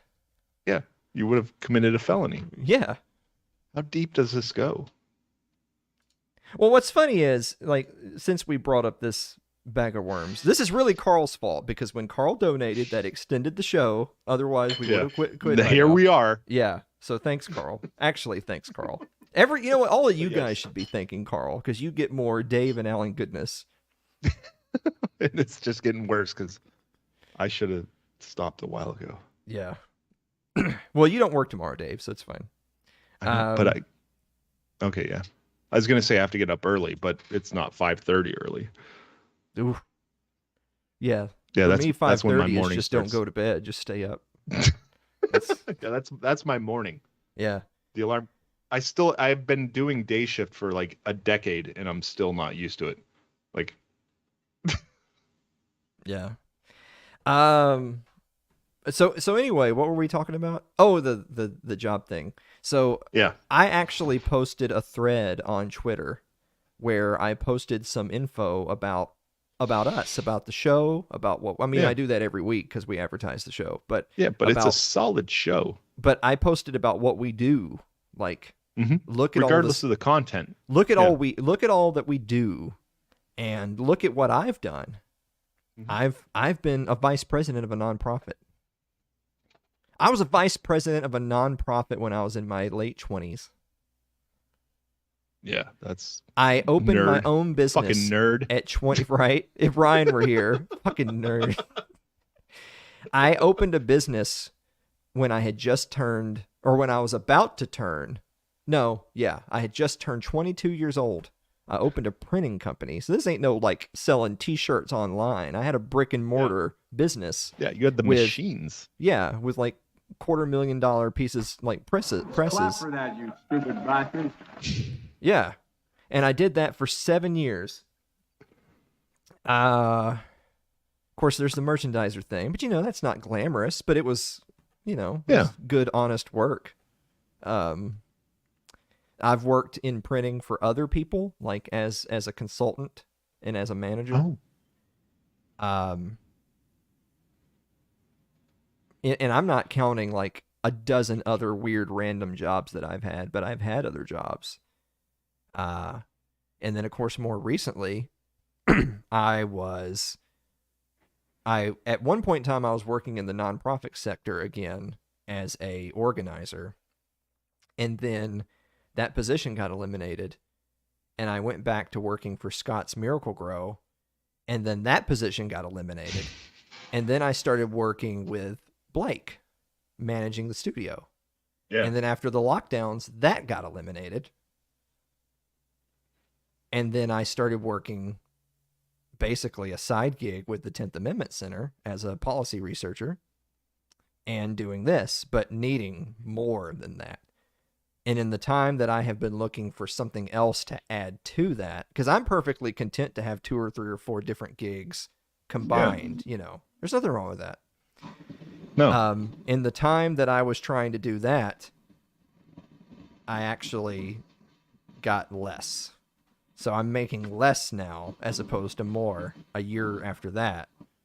And then a year after that, I have applied for jobs that have anything to do with writing, editing, copywriting, audio, video, anything to do with history, policy, research, merchandising, resets. So basically the labor side of retail, really, right? Like the labor side of retail. Yeah, you should not be in touch with the public. Yeah, right.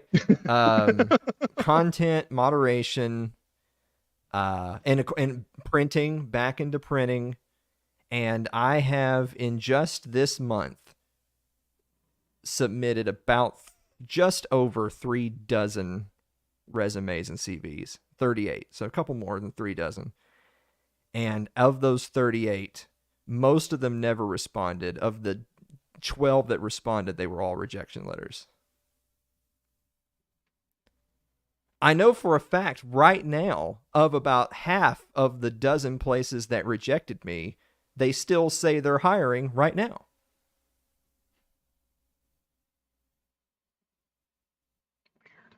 They would rather have no one. But unironically. You can't stand here. No. Yeah. Aaron says touching the public's usually illegal anyway. Yeah. Ain't that a shame? I mean, there is certain jobs where that's the job. Yeah. Oh, maybe you should offer your services writing rejection letters. Yeah. A few of the places that I've applied basically wanted to bring me in at the level of an intern. Kind of like Oh, you come work we're not for going to pay us. you. Yeah, you come work for us as an intern, and then you can put that on your resume. Of course, my Yeah. response being, do you think a 37-year-old should be an intern at your shit stain operation? True or false? I hope these people aren't talking to each other. I mean, does it matter to me? I mean, who I get cares? that. It's, Yeah. So in about 5 minutes, I got to go give my height to Mary. She needs me to reach the crust covers. do y'all not have a step stool or a chair, or I'm the path of least resistance. can't evidently. you just can't you just like take Jane and do this and then And she's in bed. oh yeah. Yeah. It's later here. That's why you have a broom, you know. There's what- a lot of Pyrex up there. Things are gonna fall.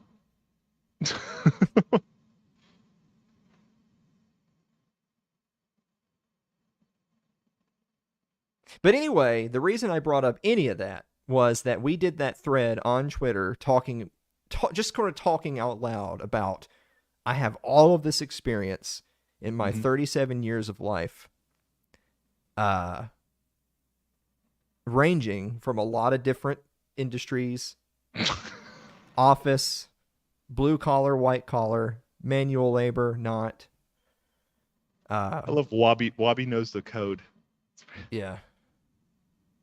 Oh, that might be an idea. Fiverr, but see what You can't Like, do no. You I can't have- do Fiverr. You can't do Fiverr because if you go on Fiverr or any place like that right now, any job that's being advertised, they don't want to pay anything for it.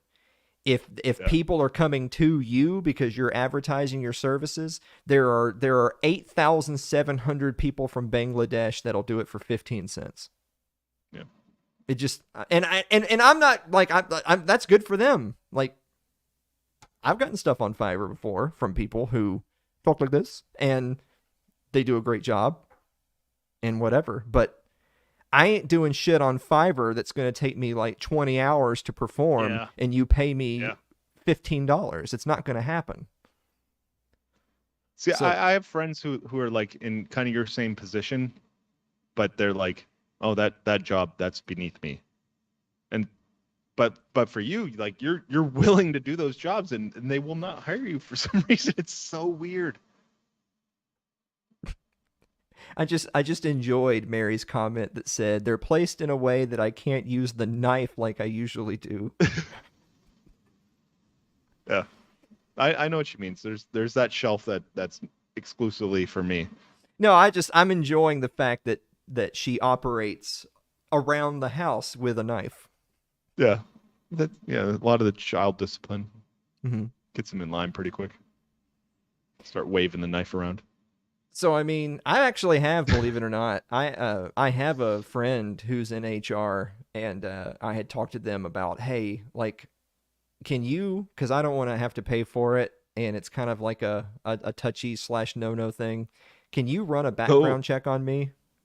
Oh, Like, can you run a background check on me and then give me all the shit so that I can see is there something in that you're there? working against. You know, is there another Alan Mosley that is, you know, a rapist in Tucson? It turns out the answer is no. Actually, it's not. That didn't solve It's the just equation. you. Yeah, just no. Yeah, I admit it was me all along. I am the rapist. Oh man, that was a blur. Oh my god! All right, I think. Oh yeah, I think. gotta bail. Yeah, I think we're done. I think we're out of It's here. time Anyway, to do Thanksgiving stuff. yeah, I'm gonna go not do that. Yeah. Enjoy your day tomorrow. Enjoy Huh? your day. Your day Yeah. off. Just I'm just gonna stream all the football games all day. I think. do it. And so Buffalo, Detroit, who's winning? Oh, Buffalo. I mean, Buffalo has thank- looked yikes the last few weeks, but it's Detroit, man. Come on. Yeah. I feel like Buffalo, like playing against the Browns, like the first half was just them completing the practice for the week, and then they came Yeah. to the game. I mean, the Browns are better than the Lions, so Good. they'll Yeah. be the Lions. I All right, watched buddy. them trying to get to Detroit, and it was a lot of work. And how could you be in the right headspace? All right. All right. See you later, everybody.